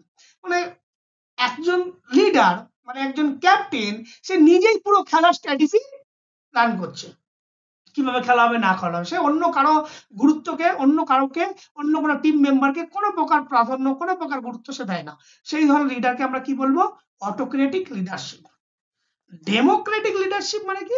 ডেমোক্রেটিক মানে কি? সে গণতন্ত্রকে বিশ্বাস করে। সেইখানে সে কি করছে? এই ধরনের লিডারশিপের কোয়ালিটি যাদের মধ্যে থাকবে, তারা কি করবে? Leader involve team member in a decision making. যে কোনো প্রকার সিদ্ধান্ত নিতে অন্য অন্য দলের যে সমস্ত সদস্য আছে সবার সাথে কি করবে? খোলামেলা আলোচনা করে কোনো একটা সিদ্ধান্ত নেবে। আমরা যদি তখন এই যে ক্রিকেট খেলা হয় অনেক সময়, বা কোনো একটা ডিসিশন যখন আমরা নিই, যখন ধরো থার্ড আম্পায়ার করা হয়, ক্যাপ্টেন দেখি অন্য কাউকে প্লেয়ারকে ডাকছে, ডেকে পরস্পরের সাথে ডিসকাশন করছে, আলোচনা করে একটা সিদ্ধান্ত নিচ্ছে, তখন তাকে আমরা বলবো ডেমোক্রেটিক, মানে গণতন্ত্র পদ্ধতি মেনে সবার সম্মতি নিয়ে একটা ডিসিশন নেওয়া। আরেক ধরনের যে মানুষ বা আরেক ধরনের যে লিডার যারা থাকে, এরা হচ্ছে কি? Laces fair leadership quality. এরা কারা? এরা হচ্ছে একটু আরেকটু অন্য প্রকৃতির। এরা লিডস করবে grip freedoms to the all member. টিমের যতজন সদস্য থাকবে সবাইকে একদম পূর্ণ স্বাধীনতা দিয়ে থাকবে যে কোনো প্রকার সিদ্ধান্ত নিতে। তাদেরকে বলা হচ্ছে লেজেস ফেয়ার লিডারশিপ। তাহলে মূলত দেখো 3 ধরনের লিডারশিপ। অটোক্রেটিক, সে নিজেই একাই সিদ্ধান্ত নেবে। ডেমোক্রেটিক, সে গণতন্ত্র পদ্ধতি। আর লেজার ফেয়ার লিডারশিপ, সে কি করছে? সে সবাইকে পূর্ণ স্বাধীনতা দিয়েছে যে কোনো প্রকার সিদ্ধান্ত নিতে। এখন এর কোয়ালিটি এফেক্ট স্পোর্টস লিডার কি কি কোয়ালিটি করে? এই লিডার থাকতে গেলে একজন ভালো লিডারের কি কি কোয়ালিটি থাকা দরকার? First, communication skill. ইয়েস, একজন ভালো লিডার হলে কি হবে? সবার সাথে কমিউনিকেশন করতে হবে। যদি কমিউনিকেশন সবার সাথে না হয়, তাহলে সেই লিডারশিপের মধ্যে যদি কমিউনিকেশন স্কিল না থাকে, তাহলে সবাইকে মানিয়ে নিয়ে চলার ক্ষমতা তার মধ্যে থাকবে? থাকবে না। তাহলে সবাইকে যখন আমি মানাতে হবে, সবাইকে নিয়ে যখন একসাথে কাজ করতে হবে, সবার আগে গুড পয়েন্ট কি? কমিউনিকেশন। একজন ভালো কমিউনিকেট করতে হবে, সবার সাথে খুব সুন্দরভাবে মিশুকভাবে কথা বলতে হবে, সবার প্রবলেমকে বুঝতে হবে। হ্যাঁ, আমি যদি সবার সাথে রুড ব্যবহার, দৃঢ় ব্যবহার করি, তাহলে কি আমার কমিউনিকেশন স্কিল যদি ভালো না হয়, তাহলে কি আমার কথা অন্যরা শুনবে? কখনো শুনবে না। তাহলে সবাইকে মোটিভেট করতে হবে। এই যে সবাইকে মোটিভেট করা, সবাইকে একসাথে মানিয়ে চলার যে ক্ষমতা, এটা কি কমিউনিকেশন স্কিল। এই কমিউনিকেশন স্কিল একটা লিডারের মধ্যে যত ভালো হবে, সে কি করবে? গোটা টিমটাকে খুব ভালোভাবে লিড করতে পারে। আর কি করতে হবে? মোটিভেশন। ইয়েস, অন্যকে মোটিভেট করার ক্ষমতা যেন একজন লিডারের মধ্যে থাকে। অনেক সময় হয় না, একজন দলগত কাজ করতে হবে, অনেক সময় অন্য কারোর সাথে কনফ্লিক্ট, দ্বন্দ্ব তৈরি হয়। এখন সেই দ্বন্দ্বকে মেটাতে গেলে কি করতে হবে? অ্যাজ এ লিডার, তার ভূমিকা কিন্তু ভীষণভাবে গুরুত্বপূর্ণ। তখন কি হবে? ওই দ্বন্দ্বটাকে মেটাতে গেলে দুজনকেই কিন্তু, উভয়কেই, তাদেরকে মূল দ্বন্দ্বকে একটা কনস্ট্রাকটিভ ওয়েতে সেটাকে সলভ করতে হবে এবং তাদেরকে পুনরায় মোটিভেট করতে হবে। এখন অ্যাজ এ লিডারের মধ্যে যদি মোটিভেট করার ক্ষমতা না থাকে, তাহলে কি তার সেই দলগতভাবে একসাথে মানিয়ে চলে কাজ করার ক্ষমতা চলবে? কখনোই হবে না। আর কি হবে? Decision making ability. ইয়েস, একজন লিডার মানে তার ভিতর পাওয়ার থাকতে হবে। সঠিক সিদ্ধান্ত, শুধু ডিসিশন নিলেই হবে না, সঠিক সময়ে সঠিক সিদ্ধান্ত নেওয়ার এবিলিটি থাকতে হবে। তাকে দূরদর্শিতা রাখতে হবে যে কি হতে চলছে একজন লিডারশিপের মধ্যে, এটা করলে কি হতে পারে। এই যে কোয়ালিটি, ডিসিশন মেকিং পাওয়ার, তার মধ্যে কিন্তু একজন লিডারের মধ্যে থাকা দরকার। একজন ভালো লিডার যদি না হয়, তাহলে কিন্তু ডিসিশন মেকিং পাওয়ার থাকবে না। কারণ ভালো লিডার না হলে সেই কাজটাকে সে যদি ভাবতেই না পারে যে আগামীতে কি হতে পারে, কি হতে চলছে, তাহলে কিন্তু তাকে ডিসিশন নিতে গিয়ে ভীষণ সমস্যা হবে। বা যে কোনো মুহূর্তে একটা ভুলভাল সিদ্ধান্ত নিতে পারে। তাই ডিসিশন মেকিং এবিলিটি মানে কি, সঠিক সময়ে সঠিক সিদ্ধান্ত নিতে সাহায্য করবে কিন্তু একটা গুড লিডার। আর কি হচ্ছে নলেজ অফ স্পোর্টস, অবশ্যই একজন লিডারে কিন্তু যে বিষয়ে সেটাকে হবে, সমস্ত বিষয় যেন লিডার সেই বিষয়ে পারদর্শী হয়। যদি পারদর্শী না হয় তাহলে কিন্তু তার মধ্যে সেই বিষয়টাকে সম্পূর্ণ করা কিন্তু সম্ভব হবে না। আর কি করছে emotional stability, very good point. বর্তমান দিনে ইমোশন এমন একটা জিনিস, যে কোনো পরিস্থিতিতে যে কোনো সময় আমরা কিন্তু বাধার সম্মুখীন হতে পারি। তাহলে এই ইমোশনকে লিডার যদি যে হবে, তার কিন্তু ইমোশনাল স্টেবিলিটি হতে হবে, ইমোশনাল ইন্টেলিজেন্স তাকে হতে হবে। যদি সে না হতে পারে, লিডার যদি মানসিকভাবে একটা কোনো কিছু ভয় পেয়ে, কোনো কিছু একটাকে দুঃখ পেয়ে যদি হতাশ হয়ে পড়ে, তাহলে গোটা টিমটা পরিচালিত হবে কি করে? গোটা টিমকে পরিচালিত করতে গেলে অ্যাজ এ হোল লিডারকে কি করতে হবে, অনেক বেশি ইমোশনাল কি হবে, স্টেবল হতে হবে। একটা কথা আছে, পারফরমেন্সে যদি সাকসেস হতে চাও, কোনো কিছুকে যদি অ্যাচিভ করতে চাও, সবার আগে যে জিনিসকে আমাদেরকে ছাড়তে হয়, যে জিনিসকে আমাদেরকে ছাড়তে হবে। সবাই বলে কিছু করতে হলে কিছু ধরতে হয়, আমি বলি কিছু করতে হলে কিছু ছাড়তে হয়। ছাড়াটা কি? ছাড়াটা হচ্ছে সবার আগে আমাদেরকে ফিয়ার, ভয়, কম্পিটিশনে জয়লাভ করতে গেলে ভয়টাকে আমাদেরকে ছাড়তে হবে, ভয়টাকে আমাদেরকে দূরে সরিয়ে রাখতে হবে।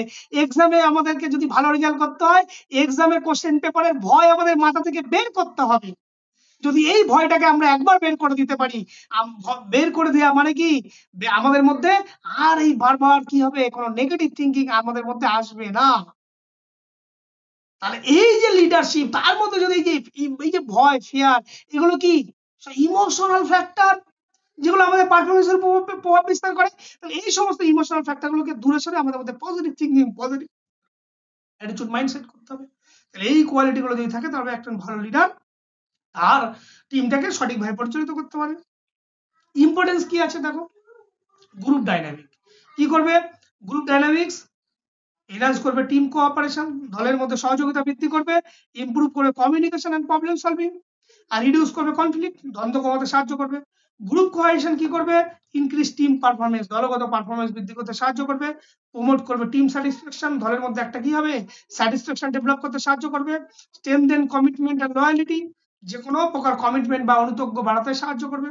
লিডারশিপ কি করবে, গাইড করবে, কিসের জন্য গাইড করবে, কোনো প্রকার লক্ষ্যটাকে অর্জন করতে, গোলটাকে অ্যাচিভ করার জন্য। আর মেনটেন করবে কি, team discipline and motivation. Yes, leader একটা গুরুত্বপূর্ণ ফ্যাক্টর, টিমের মধ্যে একটা ডিসিপ্লিন এবং তাদের মধ্যে মোটিভেশন ভাবে সমস্ত প্লেয়ার গুলোকে বজায় রাখার জন্য। আর কি করবে, এনকারেজ করবে পার্সোনাল এবং টিম ডেভেলপমেন্ট, ব্যক্তিত্ব বা দলগত বিকাশের ক্ষেত্রে লিডারশিপ কিন্তু ভীষণভাবে গুরুত্বপূর্ণ। বলো, এই লিডারশিপ নিয়ে কোনো কোয়ারিজ, বা এই যে ইউনিট 7টা হলো, সেগুলো নিয়ে group dynamic, group team cohesion এবং লিডারশিপ, এখানে নিয়ে কোনো কনফিউশন?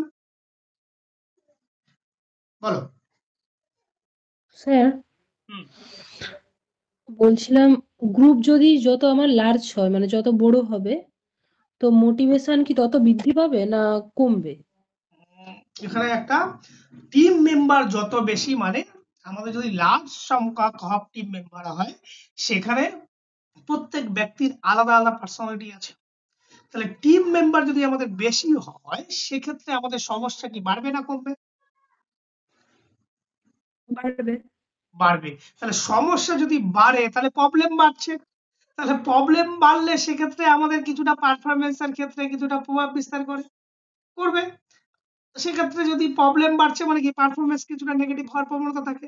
আবার যদি তাদের মধ্যে যদি সবার মধ্যে যদি বন্ডিং একই থাকে, ইউনিটি একই থাকে, তাহলে কি হবে, প্রবাবিলিটি কম থাকবে। কিন্তু মূলত যত টিম মেম্বার যদি বেশি মাত্রায় হয়, সেক্ষেত্রে আমাদের নেগেটিভ ইনফ্লুয়েন্সের ক্ষেত্রে বেশি হতে। তাহলে মোটিভেশন কমছে। কার মোটিভেশনের কথা বলছো?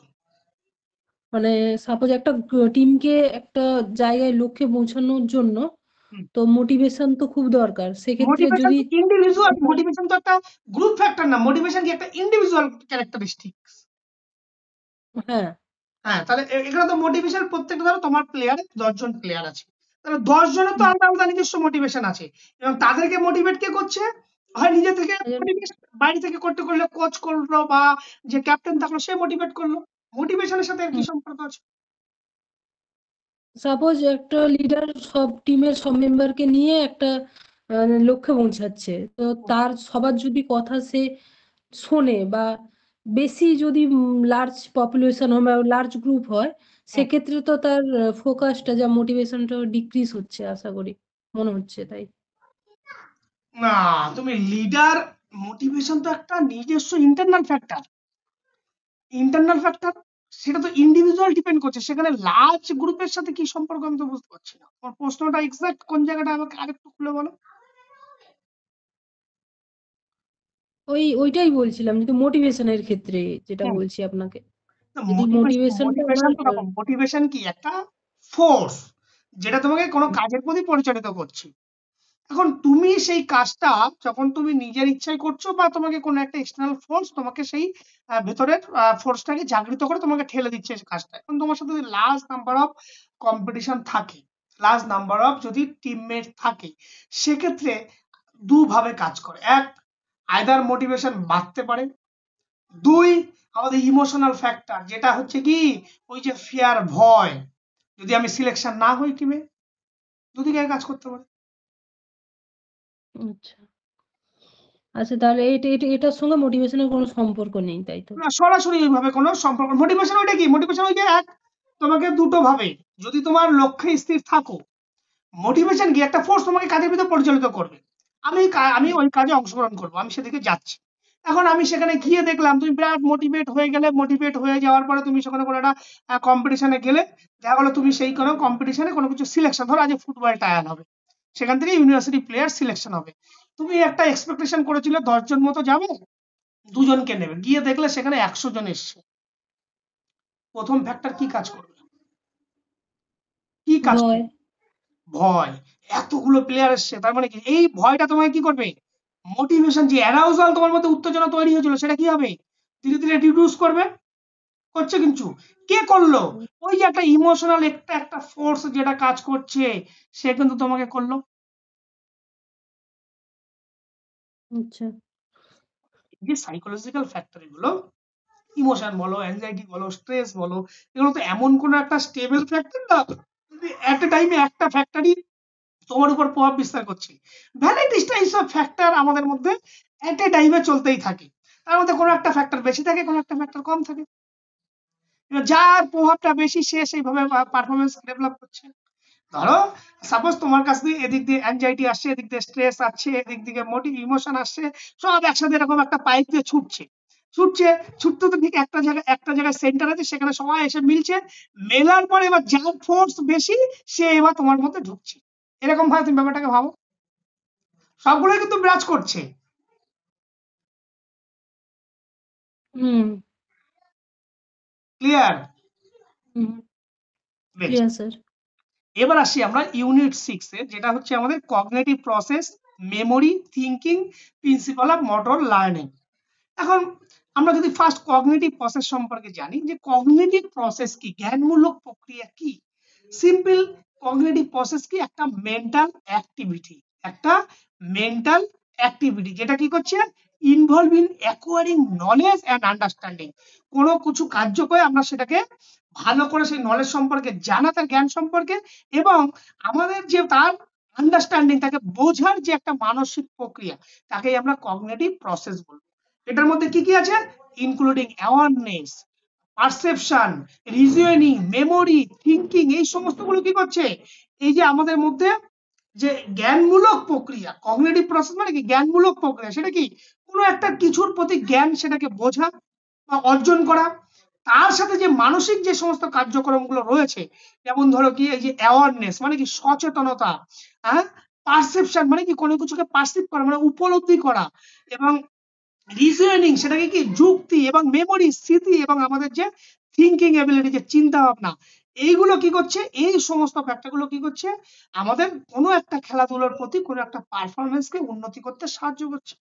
এখন এই পারফরমেন্স সেটা হচ্ছে আমাদের কগনিটিভ প্রসেস, মানে কোনো একটা বিষয়ের প্রতি আমরা জ্ঞান অর্জন করার, এবং তার যে প্রক্রিয়া, সেই প্রক্রিয়াকেই আমরা বলছি। এবং জ্ঞানটাকে অর্জন করবে কিভাবে? আমরা যখন সেই বিষয়টা সম্পর্কে যথেষ্ট পরিমাণে সচেতন হবো, অ্যাওয়ারনেস হবো, এবং সেটাকে আমরা সঠিকভাবে পারসিভ করতে পারবো। পারসিভ না করলে তো আমাদের কিছু কোনো একটা স্টিমুলাস যদি আমি পারসিভ না করি, তাহলে আমার ব্রেন সেটা প্রসেস করবে না। এবং সেটাকে নিয়ে যখন আমরা কি করব, যুক্তিসম্মত আলোচনা করব, এবং সেখান থেকে আমরা সঠিক চিন্তা ভাবনা করব, করার পরে তো সেই জ্ঞানটাকে আমরা অর্জন করি।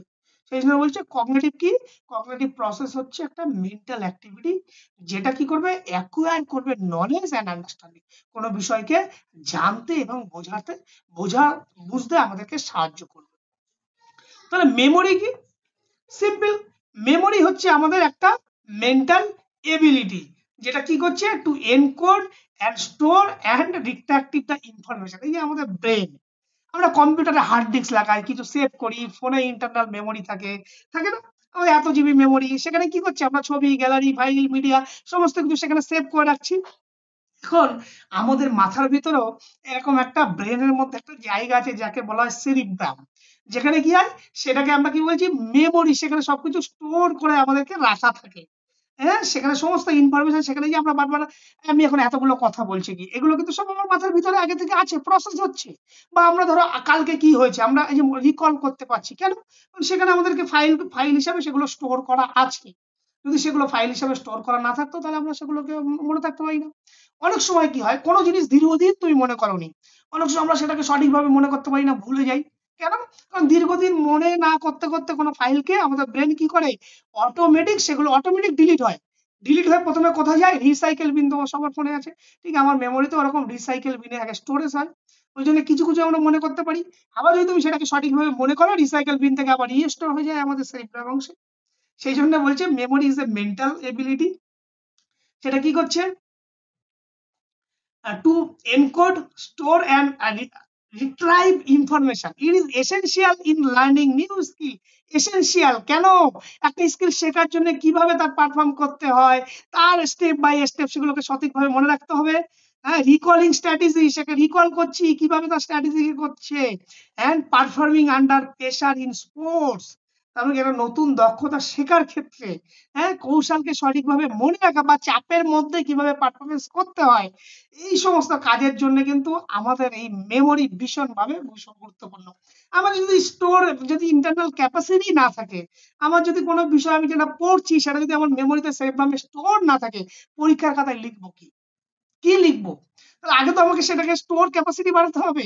এখন এই স্টোর ক্যাপাসিটি সেই বিষয়টাকে যদি আমরা যত চর্চা করব, আমাদের ব্রেনে সেটাকে স্টোর হবে, স্টোর হলেই আমার সেটাকে মনে মনে থাকবে, সেটাই হচ্ছে মেমোরি। এখন ইম্পর্টেন্স কি, কিভাবে সাহায্য করে, help learning new motor skill, যে কোনো প্রকার গতি সঞ্চালনমূলক কাজ করতে সাহায্য করে। কেন? স্কিল কিভাবে পারফর্ম করে, এই দেখো প্রথমে হাতটা এখানে দেবে, পেছনে এখানে দেবে, হাতটা বলটা তুলবে, তারপরে হাতটাকে পেছন থেকে এনে তারপরে বলটাকে মারতে হবে। এই যে যখন স্কিল গুলোকে শিখছো কিভাবে স্কিলটাকে পারফর্ম করতে, হাউ টু পারফর্ম, সেগুলো যখন তোমার মেমোরিতে স্টোর হবে তখন তো সেটা রিকল করতে পারবে, মনে রাখতে পারবে। সেই জন্য মোটর স্কিল শিখতে সাহায্য করে। AIDS in tactical strategy recall, কৌশলগত তত্ত্ব, কোনো একটা খেলা হচ্ছে, কোচ তোমাকে বিভিন্ন স্ট্র্যাটেজি সেগুলোকে শিখিয়েছে, বা কোনো একটা টেকনিককে তুমি ভালো করে সেটাকে শিখেছো, তার স্টেপ বাই স্টেপ সেগুলো যদি তুমি রিকল না করতে পারো খেলার সময়, স্ট্র্যাটেজি তুমি যেটা খেলার আগে প্ল্যান করে গেলে ডিউরিং খেলা চলাকালীন যদি সেটাকে সঠিকভাবে ইউটিলাইজ না করতে পারো, কারণ তোমার মেমোরিতে যদি সেটাকে স্টোর না করা থাকে, তাহলে কি হবে, পারফরমেন্স ভালো হবে, স্ট্র্যাটেজিটাকে অ্যাপ্লাই করতে পারবে না। আর কি করবে, improve decision making during play, খেলার সময় দ্রুত যে কোনো পরিস্থিতি অনুযায়ী সিদ্ধান্ত নিতে সাহায্য করবে। আর কি করবে, এনহান্স করবে টিম কোঅর্ডিনেশন এন্ড পারফরমেন্স, দলগত সমন্বয় বাড়াতে সাহায্য করবে। এখন টাইপস অফ মেমোরি দেখো আছে, টাইপস অফ মেমোরি মূলত এখানে আমরা ভাগ করেছি তিন ধরনের মেমোরি, একটা হচ্ছে সেন্সারি মেমোরি, একটা হচ্ছে শর্ট টার্ম মেমোরি, একটা হচ্ছে long term memory. Sensory memory কোনগুলো বলবো, সেন্সারি মেমোরি হচ্ছে খুব সেন্সিটিভ, একদম সংবেদনশীল। সেগুলো কেমন, এই যে মূলত এখানে 1-2 সেকেন্ডের মধ্যেই কিন্তু সেটাকে রিকল হয়। যেমন ধরো আমরা যদি একটু বলি, যদি আমাদের স্পোর্টস এর এক্সাম্পল দিয়ে, যেমন ক্রিকেটে ব্যাট ধরছো বা ব্যাডমিন্টনে শাটল যখন আসছে, যখন বলটা আসছে বা শাটলটা যখন তোমাকে আসছে, ফ্র্যাকশন অফ সেকেন্ডের মধ্যে তোমাকে হিট করতে হচ্ছে, বলটাকে মারতে হচ্ছে, তাহলে কি ওই যে বলটা আসলে তোমাকে মারতে হবে, একদম সেন্সারি মেমোরিতে তোমার মধ্যে এটাকে স্টোর করা, যে বল আসলে তবেই আমাকে হিট করতে হবে, তাহলে কি ফ্র্যাকশন অফ সেকেন্ডের মধ্যে তোমাকে কিন্তু মুভ করছো, এই জন্য একে বলা হচ্ছে কি sensory memory. Short term memory কি বলবো, এসটিএম। এসটিএম হচ্ছে কি একটা সীমিত সময়ের জন্য সাময়িকভাবে ধরে রাখে কোনো কিছুকে, মূলত 15 থেকে 30 সেকেন্ড। কিভাবে, যদি ধরো কোনো কোচ ধরো কোনো একটা ইনস্ট্রাকশন দিল যে ম্যাচের সময় সেটাকে ইনস্ট্রাকশনটাকে যখন খেলা চলবে তখন সেই স্ট্র্যাটেজিটাকে ফলো করতে হবে, সেটা হচ্ছে শর্ট টার্ম মেমোরি, তারপরে তুমি ভুলে গেলে। লং টার্ম মেমোরি মানে কি, এই যে কোনো একটা স্কিল আমরা শিখছি, কিভাবে সেই স্কিলটাকে পারফর্ম করতে হবে, ধরো যে সুইমিং এর স্ট্রোক কি হবে, ভলিবলের আন্ডার আর্ম সার্ভিস কি হবে, হ্যাঁ বাস্কেটবলের লে আপ শট কি হবে, হ্যান্ডবলের 3 স্টেপ জাম্প শট কি হবে, তুমি যখন শিখেছিলে সেই তথ্যগুলো, যখন সেই ইনফরমেশন গুলো তুমি যখন মোটর স্কিল গুলো যখন শিখেছিলে দীর্ঘদিন শেখার পরে, সেগুলোকে পারফর্মস করে তোমার মেমোরিতে কি হলো, সেগুলো স্টোর হয়েছে। পরে যখন তুমি পারফর্ম করো তখন কি তোমাকে আর রিমাইন্ড করতে হয়, অটোমেটিক সেগুলো পারফর্ম হয়, সেগুলোকে আমরা বলবো লং টার্ম মেমোরি। ক্লিয়ার? এখন এর জন্য কোন কোন ফ্যাক্টর গুলো এই মেমোরির সাথে সরাসরি ডিপেন্ড করে? এক হচ্ছে attention. Yes, very good point. Attention মানে কি? মনোযোগ। হ্যাঁ, মনোযোগ কি? ফোকাস, এনহান্স রিটেনশন, অর্থাৎ বল ট্র্যাকিং, ক্রিকেট, হ্যাঁ ক্রিকেট বল ট্র্যাক করছো, তার ফলে কি হবে, তোমাদের এই যে অ্যাটেনশন মনোযোগটাকে ডেভেলপ করতে সাহায্য করে। রিটেনশন মানে কি? পুনরাবৃত্তি, কোনো একটা কাজ রিপিটেডলি তুমি সেই কাজটাকে পারফর্ম করছো, তাহলে কি হবে, পুনরাবৃত্তির মাধ্যমে তোমার মেমোরিটাকে ডেভেলপ হবে। আর কি হবে? মোটিভেশন, হায়ার মোটিভেশন, ইমপ্রুভ কি হবে, এনকোডিং। এনকোডিং মানে কি? তোমার মেমোরি পাওয়ার, যেটা হচ্ছে কি desire to win, motivate, learning a new skill, যে কোনো প্রকার নতুন স্কিল শেখার ক্ষেত্রে তুমি মোটিভেট হবে। মিনিংফুলনেস মানে কি? প্রাসঙ্গিকতা, অ্যাপ্লাইং করবে নিউ স্ট্র্যাটেজি, যেগুলো কি করবে, কোনটা ইনফরমেশনকে তুমি রিমেম্বার করবে। কেন রিমেম্বার করছো? ফর বেটার পারফর্ম করার জন্য। ইমোশনাল স্টেট মানে কি? তোমার এই যে যে তোমার ইমোশনাল কন্ডিশন, যে স্ট্রেস, অ্যাংজাইটি, এক্সাইটমেন্ট, ফিয়ার, এগুলো কি করছে, তোমার মেমোরির উপর সরাসরি এফেক্ট করছে। এইগুলো কি করছে, এগুলো তোমার পারফরমেন্স গুলো কখনো যদি তোমার মেমোরিকে ইমপ্রুভ করছে। এখন এই মেমোরি, এই যে ইমোশনাল স্ট্রেস, অ্যাংজাইটি বলো বা তোমার এক্সাইটমেন্ট, যে সমস্ত ইমোশনাল ফ্যাক্টর গুলো আছে, এই ফ্যাক্টর গুলোর অবস্থা কিন্তু অনেক সময় ডিপেন্ড করে কিন্তু তোমার মেমোরি কন্ডিশন কেমন হবে। আবার এর জন্য এই যে মেমোরিকে ইমপ্রুভ করার কিছু স্ট্র্যাটেজিও কিন্তু আছে। কি? এক হচ্ছে ভিজুয়ালাইজেশন। ভিজুয়ালাইজেশন তোমরা আগেই জানো, মেন্টালি সেটাকে রিহার্সাল করবো, কিভাবে সেটাকে পারফর্ম করবো। আর হচ্ছে কি, সেটা কি, ছোট ছোট কমপ্লেক্স কোনো বিষয়কে ছোট ছোট অংশে সেটাকে ভাগ করবো, দেখে তার পার্টস গুলোকে নিয়ে আলোচনা করবো। অ্যাসোসিয়েশন মানে কি? নতুন কোনো কিছু যখন শিখবো তখন কি করব, অন্য যে স্কিলটাকে আগে তুমি শিখেছিলে, পুরোনো স্কিল, তার সাথে আমরা তার সাথে কিছু অ্যাসোসিয়েশন, সম্পর্ক তৈরি করার চেষ্টা করব। Regular practice, practice make a perfection. সবাই জানি আমরা যত প্র্যাকটিস করবো তত সেটাকে পারফেকশন হবে। আর ইউজ করবে হবে কিউজ। কিউজ মানে কি? কোনো কিছু একটা সংকেত ব্যবহার করে মনে রাখার চেষ্টা করব। কোনো কিছু একটা সংকেত ব্যবহার করে আমরা মনে রাখার চেষ্টা করবো, ভিজুয়াল বা অডিটরি কিউজ, যেগুলো আমরা ধরো একটা সিম্বল মনে রাখলাম যে এই কাজটা করলে এর সাথে একটা সম্পর্ক। মানে শর্ট টার্ম যাকে বলে, আমরা বলি যে শর্ট নাম, যেমন তোমাদের নাম, যেমন আমার নাম যেমন ধরো যেটা আছে, তার শর্ট ফর্ম কি? এমপি। তাহলে এমপি বললে কি হয়? মৃত্যুঞ্জয় বিশ্বাস। তাহলে এই যে পুরো শর্ট ফর্ম গুলো ব্যবহার করে কোনো একটা স্কিলকে শেখার ক্ষেত্রে বা মেমোরিকে রিকল করার জন্য আমাদের কিন্তু ভীষণভাবে সাহায্য করে। এটা গেল মেমোরি। এরপরে আসছে হচ্ছে থিঙ্কিং, মানে চিন্তা ভাবনা। চিন্তা ভাবনাটা কি?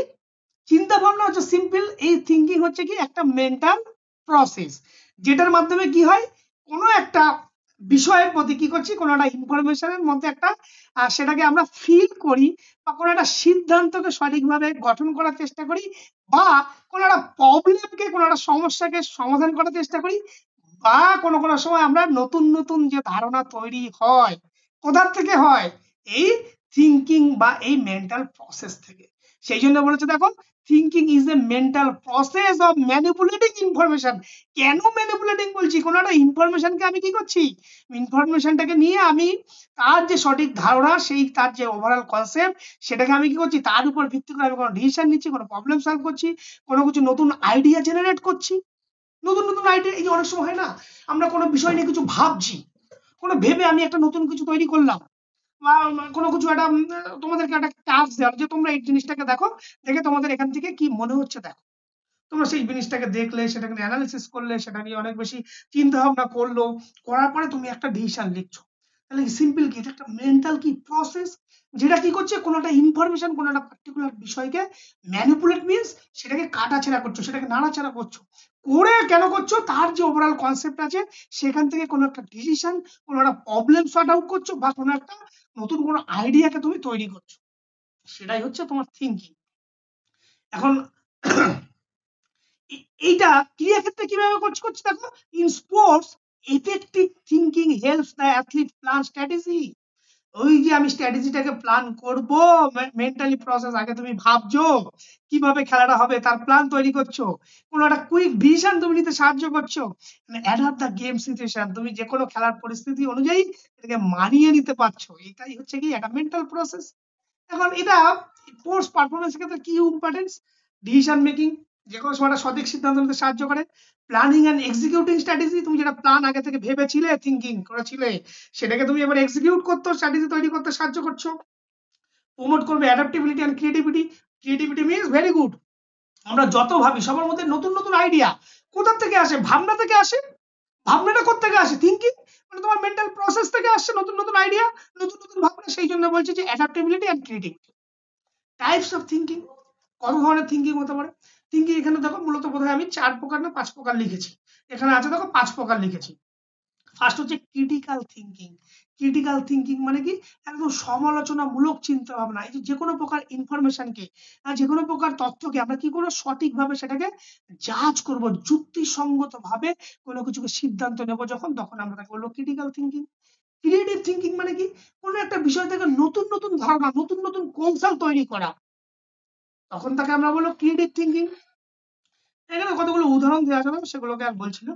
আবার দেখো অনেক সময় হচ্ছে অ্যানালিটিক্যাল থিঙ্কিং। অ্যানালিটিক্যাল থিঙ্কিং মানে কি, কোনো জটিল বিষয়কে তার ছোট্ট ছোট অংশ ভাগ করে সেটাকে সমাধান করা, তখন তাকে আমরা কি বলবো, অ্যানালিটিক্যাল থিঙ্কিং। দেখো এখানে তো analysing the opponent weakness in badminton or tennis, আমরা অপোনেন্ট প্লেয়ারের তার উইকনেসের জায়গাগুলোকে কি করছি, ছোট ছোট করে আলাদা করছি, কোন জায়গাগুলোকে তার দুর্বলতা জায়গা, সেগুলোকে ছোট ছোট জায়গাগুলোকে খুঁজে বের করার চেষ্টা করছি, তখন তাকে আমরা অ্যানালিটিক্যাল থিঙ্কিং। রিফ্লেকটিভ থিঙ্কিং কখন বলবো, যখন পূর্বের পারফরমেন্স, প্রিভিয়াস কোনো একটা পারফরমেন্স হয়ে গেছে, তার উপর বিশ্লেষণ করব, সেইখানে তো কোথায় প্রবলেম গুলো হয়েছিল সেগুলোকে দেখে দেখে আমরা কি করব, ডেভেলপ করার চেষ্টা করবো। এখানে দেখো যে review the game, footage to improve basketball shooting accuracy, হ্যাঁ, আমরা কোনো একটা গেম আগে যখন খেলা হয়েছিল, সেই গেমের ভুল ভ্রান্তিগুলো কোথায় হয়েছিল, সেই জায়গাগুলোকে আমরা কি করছি, রিভিউ করছি, তাকে রিফ্লেকটিভ থিঙ্কিং বলবো।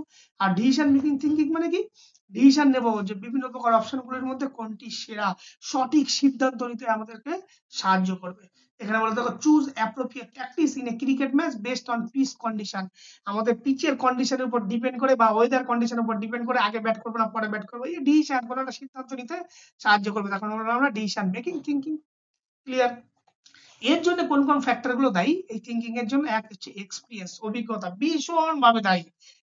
তোমার পূর্বের অভিজ্ঞতায় তোমায় কিন্তু বেটার সেই বিষয় নিয়ে কোনো কিছু যদি অভিজ্ঞতা বেশি থাকে, সেই জিনিসটার প্রতি তুমি আগে থেকে জানো, নলেজ জানো, সেই বিষয়টা সম্পর্কে তুমি জানো, তার সাথে তুমি পরিচিত, তাহলে সেই বিষয়টা সম্পর্কে তুমি নতুন কিছু ভাবতে তোমার ক্ষেত্রে সাহায্য করবে। সেই জন্য বলছে অভিজ্ঞতা, experience athlete think faster and better. এর বলছে নলেজ, জ্ঞান, সেই বিষয়টা সম্পর্কে তুমি কতটা জানো, যে তোমার সেই বিষয়ে কোনো নলেজই নেই, একটা সাবজেক্ট তোমাকে দেওয়া হলো, সেই বিষয়টা সম্পর্কে তুমি জানোই না, সেই বিষয় নিয়ে তুমি কিছু ভাবতে পারবে, এগোতে পারবে? কখনোই পারবে না। যে বিষয়টা তুমি জানো, সেই বিষয়টা নিয়ে তুমি কথা বলতে পারবে, সেই বিষয়টা নিয়ে তুমি নতুন কিছু ভাবতে পারবে। ইমোশনাল স্টেট, ইয়েস, তোমার যে ইমোশনাল ফ্যাক্টর গুলো আছে, যে স্ট্রেস বলো, অ্যাংজাইটি বলো, মোটিভেশন বলো, বা কোনো কিছু ফিয়ার বলো, যাই বলি না কেন, সেগুলোকে কি করতে হবে, সেগুলোকে ইমপ্রুভ করার চেষ্টা করতে হবে। সেগুলোকে যদি ইমপ্রুভ না করতে পারো তোমার ইমোশনাল কন্ডিশন, তাহলে কিন্তু তোমার এই থিঙ্কিং এর উপর, ভাবনার উপর ভীষণভাবে প্রভাব পড়বে। কেমন প্রভাব পড়ে, ধরো তুমি এমন একটা সিচুয়েশনে আছো, যে সিচুয়েশন তোমাকে এমন ভাবে, তুমি মেন্টালি ডিস্টারবেন্স আছো, সেই টাইমে যদি তোমাকে কোনো একটা বিষয়ের প্রতি নতুন কিছু ভাবতে দেয়, তুমি কখনো ভাবতে পারবে? কখনো সম্ভব না। তাহলে ইমোশনাল স্টেট কিন্তু ভীষণ গুরুত্বপূর্ণ আমাদের রেগুলার জীবনযাপন থেকে শুরু করে পোস্ট পারফরমেন্সের উপর। কগনিটিভ এবিলিটি, ইয়েস, তোমার মধ্যে ইন্টেলেকচুয়াল এবিলিটি কেমন, তোমার মধ্যে ইন্টেলিজেন্সি লেভেলটা কেমন, প্রবলেম সলভিং, যে কোনো কাজ সমস্যা আসলে সেটাকে সমাধান করার ক্ষমতা কেমন, তার এবিলিটির উপর ডিপেন্ড করে কিন্তু তোমার থিঙ্কিং ডিপেন্ড করে। Motivation, yes, highly motivated athlete encourage more effective thinking. যারা মোটিভেট আছে তাদের কি হবে, যারা হাইলি মোটিভেট থাকবে তারা এফেক্টিভলি, মানে খুব কার্যগত ভাবে তারা কি করবে, কোনো বিষয়কে ভাবতে পারবে। আর যাদের মধ্যে মোটিভেশন কম, তারা হয়তো এফেক্টিভলি ভাবতে পারবে না। এখন স্ট্র্যাটেজি কি আছে এইগুলোকে ডেভেলপ করার জন্য, থিঙ্কিং পাওয়ার গুলোকে, গেমস সিমুলেশন। গেম সিমুলেশন মানে কি, প্র্যাকটিস করবো decision making under realistic condition, একদম খেলার একদম পরিস্থিতি, সিচুয়েশন ডিপে তৈরি করতে হবে, ছোট ছোট ভাবে খেলার সিচুয়েশন তৈরি করে সেই টাইমে তাকে প্র্যাকটিস করতে হবে সঠিক ডিসিশন নেওয়ার জন্য। আর কি করতে হবে, ভিজুয়ালাইজেশন, মেন্টালি কি করতে হবে, রিহার্সাল করতে হবে, খেলার স্ট্র্যাটেজি, খেলার ইমপ্রুভমেন্ট, খেলার টেকনিক, সমস্ত কিছু কি করতে হবে, মেন্টাল রিহার্সাল করতে হবে। প্রবলেম সলভিং ডিল করতে হবে, যে কোনো প্রকার চ্যালেঞ্জিং একটা সিচুয়েশন তৈরি করে সেখানে সেই পরিস্থিতিতে কিভাবে ওই প্রবলেমটাকে শর্ট আউট করবে, মানে প্রবলেমটা নিজে থেকেই ক্রিয়েট করতে হবে, করে সেটাকে শর্ট আউট করার চেষ্টা করতে হবে। আর কি করতে হবে, ফিডব্যাক, অবশ্যই কোচ, আদার্স টিমমেট, অডিয়েন্স সবার কাছ থেকে কি করতে হবে, যথাযথ ফিডব্যাক নিতে হবে। আর কি করতে হবে, টিম ডিসকাশন, দলগতভাবে একটা আলোচনা করে ডিসিশন নিতে হবে। এগুলো যদি করা যায় তাহলে আমাদের থিঙ্কিং এবিলিটি ডেভেলপ করা সম্ভব। এরপর আছে আমাদের principal of motor skill learning. তো এখানে মোটর স্কিল লার্নিং অনেক জায়গাগুলো বলা যেত, সিম্পল এখানে প্রিন্সিপাল অফ আছে। আমরা মোটর স্কিল মানে কি সিম্পল ভাবে আমরা জানবো, motor skill learning is the process কিসের process, of acquiring and refining skill, কিসের দ্বারা, through practice and experience and resulting in improvement performance automatically। তার মানে কি আমাদের অভিজ্ঞতা এবং অনুশীলন তার মাধ্যমে আমাদের যে বিভিন্ন প্রকার চলাফেরার দক্ষতা থেকে শুরু করে বা যে কোনো প্রকার অ্যাক্টিভিটিকে কিভাবে আমরা সেটাকে অর্জন করবো এবং কিভাবে সেটাকে ডেভেলপ করব, হ্যাঁ, তার যে করার যে প্রক্রিয়া তাকেই আমরা মোটর লার্নিং বলবো। ক্লিয়ার? এর কতগুলো প্রিন্সিপাল আছে কি মোটর লার্নিং, এক হচ্ছে first practice, without any practice motor learning is not possible. Without any practice motor learning is not possible. যত বেশি প্র্যাকটিস করব তত বেশি আমাদের এই গতি সঞ্চালনমূলক কাজ আমরা ভালোভাবে শিখব। এখানে বলছে দেখো example, repeated basketball free throw, যতবার করব সেই জন্যই কথা আছে practice make a perfection. Without practice it is not possible to improve any kind of motor skill. যদি আমরা কখনো যদি কোনো প্র্যাকটিস না করি আমাদের কোনো প্রকার স্কিল ডেভেলপমেন্ট করা সম্ভব না। আমরা যখন তোমাদেরকে শেখাই যে এই স্কিলটাকে চলো এতবার করো, খালি হাতে করো, স্যাটও করো, তোমরা বিরক্তি হয়ে যাও, না স্যার আর ভালো লাগছে না, আর করতে পারবো না। কেন করতে পারবে না? যদি না করো কখনো তোমার মোটর স্কিলটাকে সেই একটা লার্নিং এর যে স্টেজ আছে, কটা স্টেজ লার্নিং এর কে বলতে পারবে? কোনো একটা মোটর স্কিল শেখার ক্ষেত্রে আমরা যদি তার শেখার স্তরকে ভাগ করা যায় স্টেজেস অফ লার্নিং, সেখানে আমরা দেখতে পাবো আমাদের মূলত কতগুলো স্টেজে ভাগ করা হয়ে সেই স্কিলটাকে আমাদের শেখানো হয়। সেই স্টেজ কত প্রকার কে বলতে পারবে এখানে? বলো। 3 প্রকার। 3 প্রকার, ভেরি গুড। কি কি নামগুলো বলো? Cognitive, very good, affective, very good. Psychomotor. Psychomotor বা autonomous stage, very good, very good. তাহলে একদম ফার্স্ট স্টেজ কি কগনিটিভ স্টেজ, সেকেন্ড স্টেজ কি অ্যাসোসিয়েটিভ স্টেজ, থার্ড স্টেজ কি অটোনমাস স্টেজ, যেটাকে আমরা অটোমেটিক এটাকে পারফর্ম করি। তাহলে এই যে আমরা এই যে অটোনমাস স্টেজকে আমরা কি বলি, মাস্টারি অফ দ্য পার্টিকুলার স্কিল। এখন সেই মাস্টারি লেভেলে পৌঁছাতে গেলে আমাদের কি করতে হবে, প্র্যাকটিস করতে হবে, ডে বাই ডে প্র্যাকটিস করতে হবে, যত প্র্যাকটিস করবে তত পারফেকশন হবে। সেই জন্য বলছে উইদাউট প্র্যাকটিস কোনো মোটর লার্নিং শেখা সম্ভব নয়। আর কি আছে, ফিডব্যাক, ইয়েস ভেরি গুড। তোমার পারফরমেন্স যদি ঠিকভাবে ডেভেলপ করতে চাও, সঠিকভাবে করতে চাও, ইফেক্টিভলি করতে চাও, তাহলে তোমাকে কাজটা শেখার পরে তোমার আদৌ ইমপ্রুভমেন্ট হচ্ছে কিনা, কাজটা সঠিকভাবে শিখছো কিনা, তার জন্য তোমাকে ফিডব্যাক নেওয়া জরুরি। Motivation, yes. কেন মোটিভেশন দরকার মোটর স্কিল শেখার ক্ষেত্রে? কারণ মোটর স্কিল এটা এমন কোনো বিষয় নেই যে রাতারাতি তুমি ইমপ্রুভমেন্ট করে দেবে, এটা একটা লং টার্ম প্রসেস। এখন লং টার্ম প্রসেসে কোনো একটা পার্টিকুলার টাস্কে যদি মনোনিবেশ করতে চাও তাহলে কি হবে, একটা ফোর্স তোমাকে লাগবে, দীর্ঘদিন একটা প্র্যাকটিস চালিয়ে যাওয়ার ক্ষমতার জন্য তোমার কি দরকার, মোটিভেশন থাকা দরকার। অ্যাটেনশন, মনোযোগ থাকাও কিন্তু ভীষণ ভাবে দরকার। হ্যাঁ, যদি মনোযোগ না থাকে তাহলে কি হবে, সেই কাজটা তুমি সঠিকভাবে পারফর্ম করতে পারবে? কখনোই পারবে না। তাহলে লিখেছি focusing on the ball contact in volleyball sir. Individual difference, yes, ব্যক্তিগতর উপর ডিপেন্ড করে, কারণ প্রত্যেক ব্যক্তি তার দক্ষতা, তার এজ, তার ম্যাচুরিটি, তার এক্সপিরিয়েন্স, এগুলোর উপর মোটর স্কিল লার্নিং শেখার ক্ষেত্রে ভীষণভাবে জরুরি। আর কি হচ্ছে whole versus part practice, yes. Motor skill শেখাতে গেলে ফার্স্ট কি করতে হবে, অ্যাজ এ হোল বিষয়টাকে শিখতে হবে, তারপর সেই স্কিলটা ছোট ছোট পার্ট অংশে প্রত্যেকটা পার্টকে আমাদের মাস্টারি লেভেলে পৌঁছাতে হবে, গিয়ে আবার কি করতে হবে, হোল পার্টে আবার পুনরায় সেটাকে প্র্যাকটিস করতে হবে। ওভার লার্নিং, ওভার লার্নিং মানে কি, আমরা যেটা প্র্যাকটিস করছি সেই যে আমরা প্র্যাকটিস করার পর আমাদের সেই যে প্র্যাকটিসের সমস্ত যে প্রসেস, যে প্র্যাকটিস যে একটা মাস্টারি লেভেলে যখন পৌঁছে যাবো সেগুলো কি হয়, অটোমেটিক আমাদের স্মৃতির মধ্যে, আমাদের মেমোরির মধ্যে সেটাকে স্টোর হয়। সেটাকে বলছে অতিরিক্ত অনুশীলন। আবার যদি আমরা খুব বেশি অতিরিক্ত মাত্রায় করে ফেলি সেটা আমার কি হয়, সে অনেক সময় কি হয়, সেটা আমাদেরকে খারাপের দিকে পৌঁছে নিয়ে যায়। এমন ভাবে আমাদের মধ্যে যাতে প্র্যাকটিসটাকে করব যাতে আমাদের মধ্যে কখনোই সেটা আমাদের ওভার লার্নিং না হয়ে যায়। আর কি হচ্ছে ট্রান্সফার অফ লার্নিং, শেখাটা এমন ভাবে শিখবো কোনো একটা স্কিলকে যাতে সেই শেখাটা আমাদের পরবর্তী কোনো শিখনের ক্ষেত্রে বা দক্ষতাকে যেন সাহায্য করে, তাকে আমরা ট্রান্সফার অফ লার্নিং বলবো। যেমন practicing handball passing improve basketball passing, কারণ হ্যান্ডবল আর পাসিং বাস্কেটবল পাসিং মোরলেস একই। এর কি ইম্পর্টেন্স আছে, এনহান্স করবে স্কুল অ্যাকুইজিশন এন্ড পারফরম্যান্স। আর কি হবে decision making, problem solving, motivation, focus, confidence, team strategy, team dynamic ইত্যাদি। এখন এর কিছু টিপস আছে ফর এফেক্টিভ মোটর লার্নিং শেখার ক্ষেত্রে, কিছু কার্যকরী টিপস। সেখানে কি করব, যখন আমরা কোনো কিছু মোটর লার্নিং শিখবো, ক্লিয়ার ইনস্ট্রাকশন এন্ড ডেমনস্ট্রেশন, যে জিনিসটা আমি শেখাতে যাব কাউকে তার পরিষ্কার চিত্র এবং পরিষ্কার নির্দেশনা থাকা দরকার, নাহলে কিন্তু ভুল ভ্রান্তি হওয়ার সম্ভাবনা থাকবে। এনকারেজ করবো মেন্টাল প্র্যাকটিস এন্ড ভিজুয়ালাইজেশন, বারবার যে স্কিলটাকে শিখবো সেটা মেন্টালি কি করবো, আগে ভিজুয়ালাইজ করবো, মেন্টালি প্র্যাকটিস করবো, সেই কগনিটিভ স্টেজে আছে তার জ্ঞান সম্পর্কে, নলেজ সম্পর্কে আমরা জানবো। আর কি করছে give positive feedback and reinforcement, আমরা অলওয়েজ মডেল লার্নিং শেখানোর ক্ষেত্রে কি হবে, যে সমস্ত শিক্ষার্থীদেরকে শেখাবো তাদেরকে রিএনফোর্স করবো, তাদের মধ্যে যাতে পুনরায় তাদেরকে শেখার মানে মোটিভেশন পায়, তাদের আমরা রিএনফোর্স করবো এবং তাদেরকে একটা পজিটিভ ফিডব্যাক তাদেরকে প্রোভাইড করবো। আর কি করবো, অ্যাডজাস্ট করবো practice individual need and ability, ব্যক্তিগত বৈষম্য বা ব্যক্তিগত প্রয়োজনের উপর ভিত্তি করে আমরা স্কিলটাকে শিখতে দেবো। এই হচ্ছে কতগুলো টিপস মডেল লার্নিং শেখার ক্ষেত্রে। এই হচ্ছে আমাদের যে এই ইউনিটটা ছিল সেই ইউনিট। এই ইউনিট থেকে কোনো কোয়েরিজ, নাহলে আমরা ট্রান্সফার অফ ট্রেনিং এ পড়ে যাবো, বলো।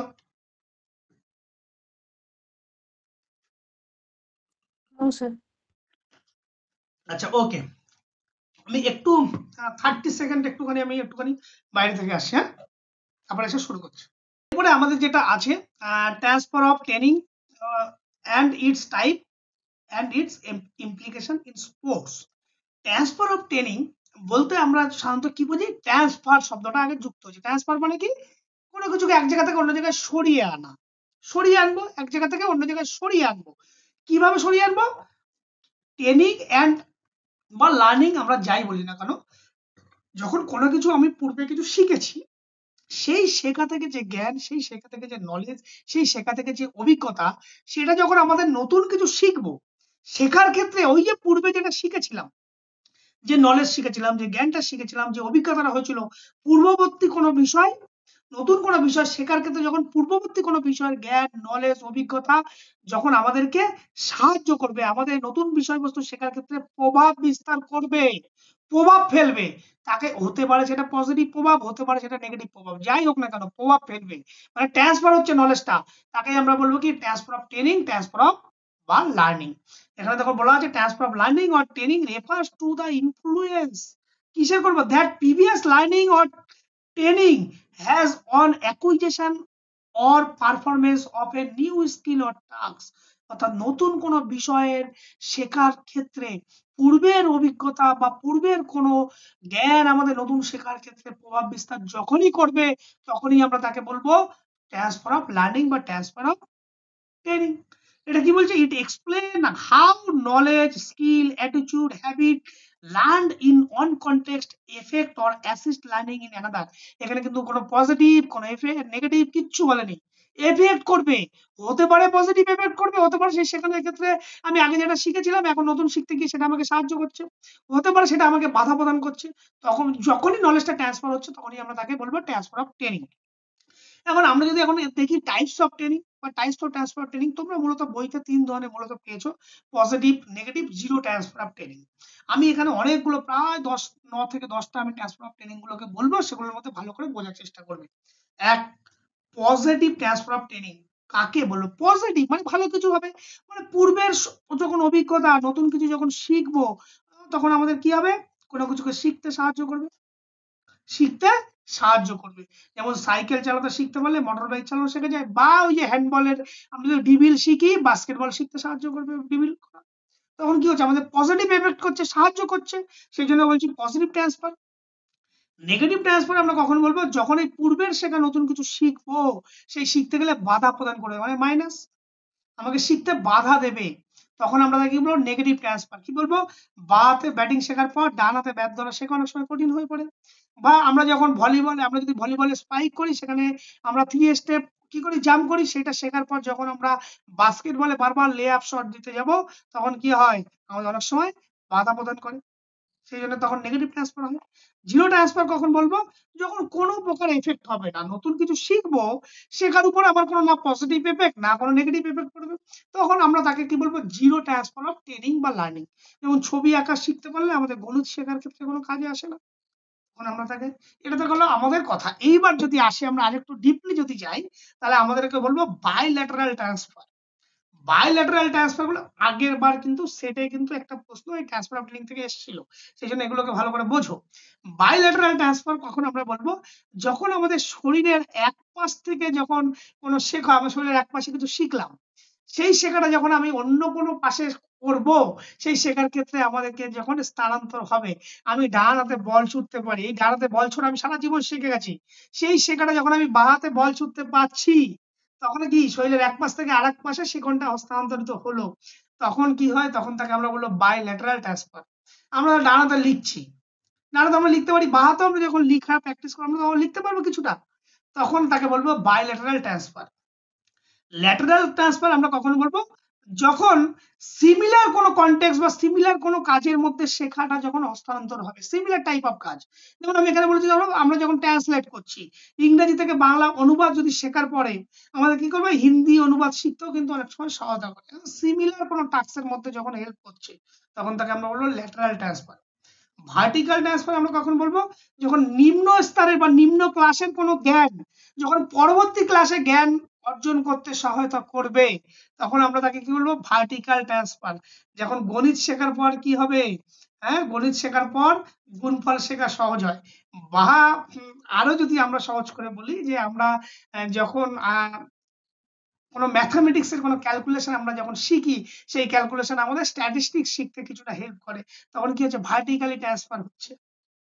আবার স্পেসিফিক ট্রান্সফার আমরা কখন বলবো? যখন কোনো নির্দিষ্ট কোনো বিষয় শিখবো, সেই শেখাটা পরবর্তী বিষয় শেখার ক্ষেত্রে ভালোভাবে শিখতে সাহায্য করে। যেমন টেনিস সার্ভ যদি আমরা শিখি, তাহলে ব্যাডমিন্টনের সার্ভ ভালোভাবে করা যায়, তখন আমরা তাকে বলবো স্পেসিফিক ট্রান্সফার। জেনারেল ট্রান্সফার কাকে বলবো? এখন সাধারণভাবে যখন কোনো কিছু শিখবো, সেই শেখার যে নীতিগুলো অন্য কিছু যখন আমাদেরকে শিখতে সাহায্য করবে, তখন তাকে আমরা বলবো জেনারেল ট্রান্সফার। ক্লিয়ার? এই হচ্ছে মূলত এছাড়াও আছে দেখো সিকুয়েন্সিয়াল ট্রান্সফার। সিকুয়েন্সিয়াল শেখার ট্রান্সফার মানে কি? ধাপে ধাপে কোনো কিছু স্টেপ বাই স্টেপ যখন শিখবো, যে একটা কিছু শিখলাম, যে প্রথমে আমরা কি শিখি? অক্ষর শিখি, তারপরে ধীরে ধীরে শব্দ শিখি, তারপরে বাক্য গঠন করতে শিখি, তখন তাকে আমরা বলবো কি? Sequential transfer. আর কি আছে? রেসিপ্রোকাল ট্রান্সফার কখন বলবো?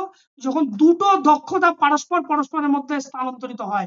এই যে ফুটবলের ড্রিবলিং থেকে আমরা বাস্কেটবলের ড্রিবলিং শেখা, কখন সেটা উল্টোটা হতে পারে, সিমিলারিটি হতে পারে, কখন তার অপোজিট হতে পারে, তখন তাকে রেসিপ্রোকাল ট্রান্সফার বলবো। নিয়ার ট্রান্সফার আমরা কখন বলবো? খুব কাছাকাছি সাদৃশ্য একই জিনিসের মধ্যে স্থানান্তরিত হলে, দুটো একই ধরনের কোনো একটা গেম পরপর আমরা যখন অনুরূপ ভাবে একটা ধরো বাস্কেটবল খেলা আর হচ্ছে তোমার হ্যান্ডবল খেলা, মোর অললেস যেমন যে পাসিং গুলো আছে, ডিবিল গুলো আছে, মোর অললেস এক, তাহলে সিমিলার কোনো কাজের মধ্যে যখন স্থানান্তরিত হয়, তখন তাকে নিয়ার ট্রান্সফার। ফার ট্রান্সফার কখন বলবো? দুটো ভিন্ন কাজের মধ্যে স্থানান্তরিত হলে, ভিন্ন কাজের মধ্যে যখন স্থানান্তরিত হবে, যেমন ধরো দাবা খেলার কৌশল যদি তুমি শেখো ভালো করে, ব্যবসায়িক কৌশলে তোমাকে ব্যবহার করা যায়। এগুলো হচ্ছে ডিফারেন্ট ট্রান্সফার হবে, ট্রান্সফার করে বিটুইন ডিফারেন্ট টাস্ক, দুটো ভিন্ন ভিন্ন আলাদা কাজের মধ্যে যখন শিকনটাকে সঞ্চালিত হয়, তখন তাকে ফার ট্রান্সফার অফ লার্নিং আমরা বলবো। এখন এই লার্নিং এর ক্ষেত্রে ট্রান্সফার অফ লার্নিং এর বেশ কতগুলো থিওরি আছে। আমরা যদি থিওরি অফ নামগুলো জানি, মূলত 9টা থিওরি আছে। দেখো, থিওরি অফ আইডেন্টিক্যাল এলিমেন্ট, যেগুলো কি বলছে? আইডেন্টিক্যাল এলিমেন্ট মানে কি? দুটো কাজের ভিতর কোনগুলো যদি মিল থাকে, দুটো কাজের মধ্যে যদি সিমিলারিটি কিছু মিল থাকে, তখন শেখাটা আমাদের কাছে খুব সহজ সরল হয়, তখন তাকে এই যে থিওরি অফ আইডেন্টিক্যাল এলিমেন্টে সেই কথাকে বলেছে। এখানে কে দিয়েছিল? থর্নডাইক এবং উডওয়ার্থ। বলেছে সিমিলার এলিমেন্ট বেটার ট্রান্সফার। আবার থিওরি অফ জেনারেলাইজেশন, জেনারেলাইজেশন মানে কি? একদম সাধারণ কোনো নীতি বা সাধারণ কোনো নিয়ম যখন আমরা অন্য কিছু শেখার ক্ষেত্রে সেটা স্থানান্তরিত হবে, তখন তাকে আমরা বলবো কি? এই থিওরি অফ জেনারেলাইজেশন। এটা কে দিয়েছিল? জুট দিয়েছিল, চার্লস জুটস। যেটা কি বলছো? General rules apply to new task, নতুন কিছু শেখার ক্ষেত্রে লাগে। Theory of mental discipline, mental discipline মানে কি?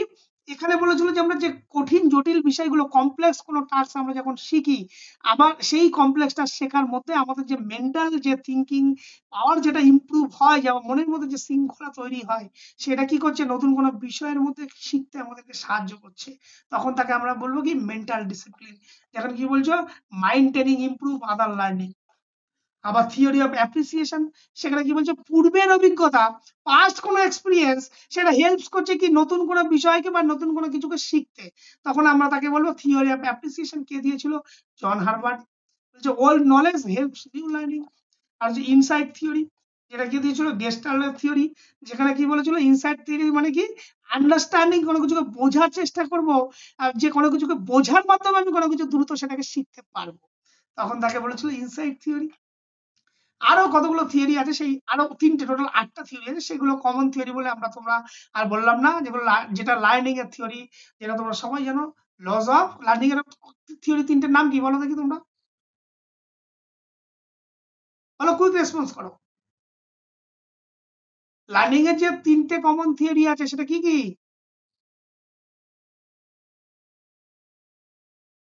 Laws of readiness, laws of, বলো, laws of readiness, laws of effect, laws of, আগে এফেক্ট আসবে না, আগে প্র্যাকটিস, আগে প্র্যাকটিস তারপর laws of laws of effect. Effect. Very good. মাথায় রাখবে, সেগুলো কমন বলে সেগুলো আর এখানে দিইনি। এখানে factor affecting transfer learning, factor কোন কোন ফ্যাক্টর গুলোকে কাজ করছে কোনো বিষয়ের ক্ষেত্রে শেখার ক্ষেত্রে। এক, সিমিলারিটি বিটুইন টাস্ক, দুটো কাজের মধ্যে যদি মিল থাকে কি হবে, বিষয়টা একটু সহজভাবে শিখতে পারবো। লার্নার ইন্টেলিজেন্ট, লার্নার কতটা বুদ্ধিমত্তা, যত বেশি বুদ্ধিমত্তা, পূর্বের অভিজ্ঞতা কি হবে, তার কি হবে, মেন্টাল প্রসেস সেটাকে স্থানান্তরিত হবে, সেটা মনে থাকবে বিষয়, তাহলে নতুন কিছু শিখতে সাহায্য করবে।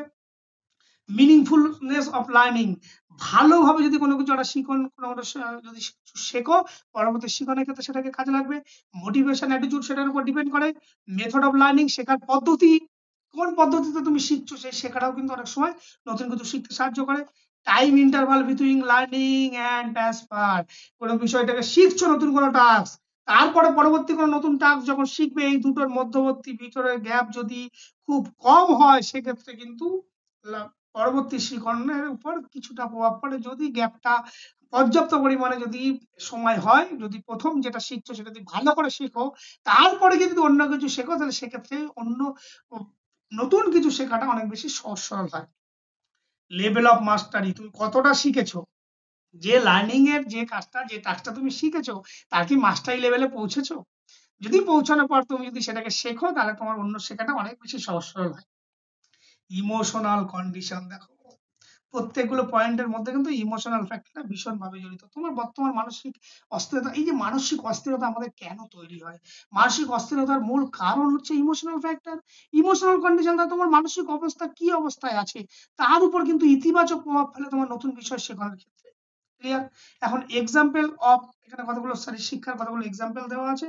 এখানে দেখো, বাস্কেটবলের ড্রিবল শিখলে হ্যান্ডবল ড্রিবলে সহায়তা করে। অনেক সময় প্রশ্ন আসে, লং জাম্প শেখার ক্ষেত্রে টিপিল জাম্পে সাহায্য করে। হ্যাঁ, শর্ট পুট থ্রো করতে ডিসকাস থ্রোতে সাহায্য করে। হ্যাঁ, যোগা জিমনাস্টিক্সে ভারসাম্য ব্যালেন্স বৃদ্ধি করতে সাহায্য করে। ভলিবলে ব্লক শেখা বাস্কেটবল রক্ষণের উপকার করে। সাঁতারের কৌশল তোমাকে দৌড়ানোর কৌশলে সহনশীলতা বাড়াতে সাহায্য করে। ইম্পর্টেন্স কি আছে, খুব সহজে আমরা কি করবো, এনহান্স করবে স্কিল ডেভেলপমেন্ট। মাল্টিপল স্পোর্টস, যে কোনো ভ্যারাইটিস টাইপ অফ অ্যাক্টিভিটি আমাদের দ্রুত শিখতে সাহায্য করে। রিডিউস করবে learning time and new skill, নতুন কোনো বিষয় শেখার ক্ষেত্রে যে সময়টা যায়, যদি পূর্বের অভিজ্ঞতা আমাদের সঠিকভাবে কাজে লাগাতে পারি, নতুন বিষয়টা আমি দ্রুত শিখতে পারবো, তাহলে টাইমটাকে আমাদের রিডিউস হবে। আর বিল্ড করবে কনফিডেন্স থ্রু প্রিয়র এক্সপিরিয়েন্স, পূর্বের অভিজ্ঞতার মাধ্যমে আমাদের মধ্যে কি হয়, সেলফ কনফিডেন্স ডেভেলপ হবে, আত্মবিশ্বাস বাড়াতে সাহায্য করে। আর ইমপ্রুভ করবে performance by using existing knowledge, আমাদের যে কোনো কার পূর্বের অভিজ্ঞতা কি হবে, পারফরমেন্স ডেভেলপ করতে সাহায্য করবে।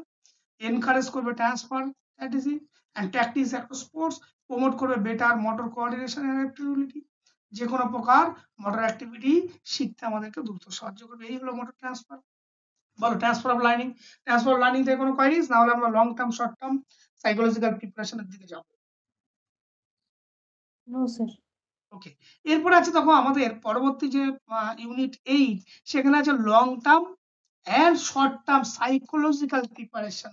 এই যে তোমরা যখন সাইকোলজি শুরু করেছিলাম, আমরা বলেছিলাম যে একটা অ্যাথলিট তার পারফরমেন্স ডিপেন্ড করে তার পারফরমেন্স ডিপেন্ড করবে 90% তার মেন্টাল কন্ডিশন, 10% অনলি ফর তার ফিজিক্যাল কন্ডিশন। কেন এই কথাটা বলেছিল? এটা যোগী বেরা বলে একজন বিখ্যাত সাইকোলজিস্ট, তিনি কিন্তু এই কথাটা বলেছিল। তিনি বলেছিল যে আমরা একটা কম্পিটিশনে কেমন ধরনের পারফরমেন্স করব, তার 90% ডিপেন্ড করে আছে আমার মানসিক অবস্থার বর্তমান অবস্থা কেমন কম্পিটিশনের আগে, তার উপর ডিপেন্ড করবে কিন্তু আমাদের পারফরমেন্স। আমি যতই physical activity, heavy kind of activity করলাম, বিশাল ফিট হলাম, এই কম্পিটিশনের আগে যদি আমার মানসিক অবস্থা আর স্থির অবস্থা না থাকে, মানসিক কন্ডিশন যদি ঠিক না থাকে, আমি কিন্তু কখনোই কম্পিটিশনে জয়লাভ করা বা অ্যাচিভ করা আমার পক্ষে বা ভালো পারফরমেন্স করা কখনোই সম্ভব না। সেই জন্য বলেছি এখন এই সাইকোলজিক্যাল প্রিপারেশন দুভাবে হয়ে থাকে, একটা লং টার্ম হয়ে থাকে, একটা শর্ট টার্ম হতে থাকে। আগে আমরা সাইকোলজিক্যাল প্রিপারেশনটা কি জানি? Simple psychological preparation refers to the systematic mental training strategy. একটা ওই যে মানসিকভাবে আমি প্রস্তুতি নেব, তার একটা প্রক্রিয়া। কি করব? Use to enhance athlete emotional control. দেখো ফার্স্ট পয়েন্টই আছে, কি করে আমরা কম্পিটিশন আগে ইমোশনটাকে কন্ট্রোল করব, কনফিডেন্সটাকে বাড়াবো, ফোকাস ঠিক রাখবো, মোটিভেশনটাকে বজায় রাখবো, এন্ড মেন্টাল রেডিনেস করব। কি করব? বিফোর কম্পিটিশন, কম্পিটিশনের আগে। কেন করবো এগুলো? যদি আমি না করি কি হবে? To achieve A optimal performance, আমার কি অপটিমাল লেভেলে পারফরমেন্সকে ডেভেলপ করতে পারবো? কখনো সম্ভব না। তাহলে মানসিক এই যে সাইকোলজিক্যাল প্রস্তুতি বা প্রিপারেশন, এটা বলতে বোঝায় এক ধরনের মানসিক পরিকল্পিত একটা প্রশিক্ষণের কৌশল, যেটা কি করছে, যা খেলোয়াড়দের মধ্যে তার ইমোশন অর্থাৎ আবেগকে নিয়ন্ত্রণ করছে, আত্মবিশ্বাসকে বাড়িয়ে তুলছে, মনোযোগ বৃদ্ধি করছে, মোটিভেশন বৃদ্ধি করছে, এবং প্রতিযোগিতার আগে মানসিক প্রতিযোগিতা পূর্ণ মানসিক অবস্থার প্রস্তুতি গড়ে তুলতে সাহায্য করে, যাতে সেই খেলোয়াড় তার সর্বোচ্চ পারফরমেন্স অপটিমাম লেভেলে পৌঁছাতে পারে। তার করার যে এই যে মানসিক প্রক্রিয়া, এই যে সিস্টেমেটিক প্রসেস, এটাকে আমরা কি বলবো? Psychological preparation. এখন এই সাইকোলজিক্যাল প্রিপারেশনের লং টার্ম সাইকোলজিক্যাল প্রিপারেশন কি আর শর্ট টার্ম প্রিপারেশন কি? প্রথমে যদি আমরা একটু লং টার্ম মানে কি, দীর্ঘ সময় বা দীর্ঘ মেয়াদী প্রস্তুতি পরিকল্পনা। এখন এটা কি?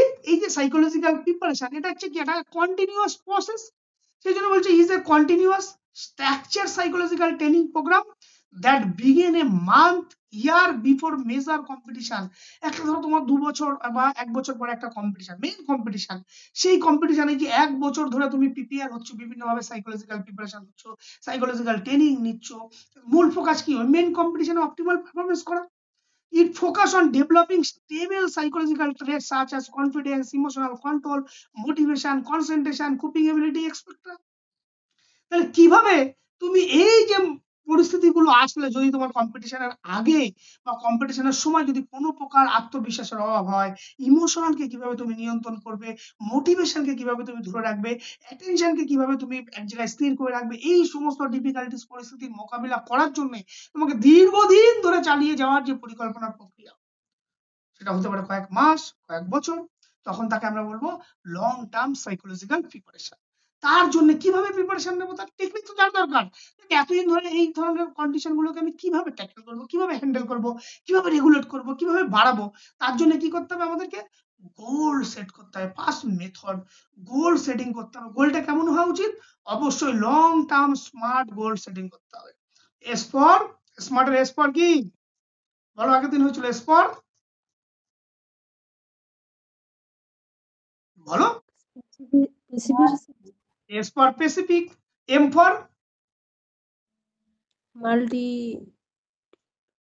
M for measurable, মেজার করতে পারি গোলটা। A for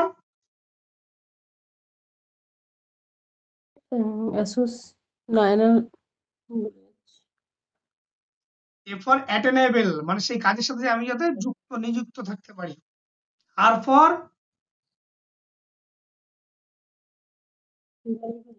এগুলো ভুললে হবে না। R for রিয়েলিস্টিক, বাস্তবসম্মত। T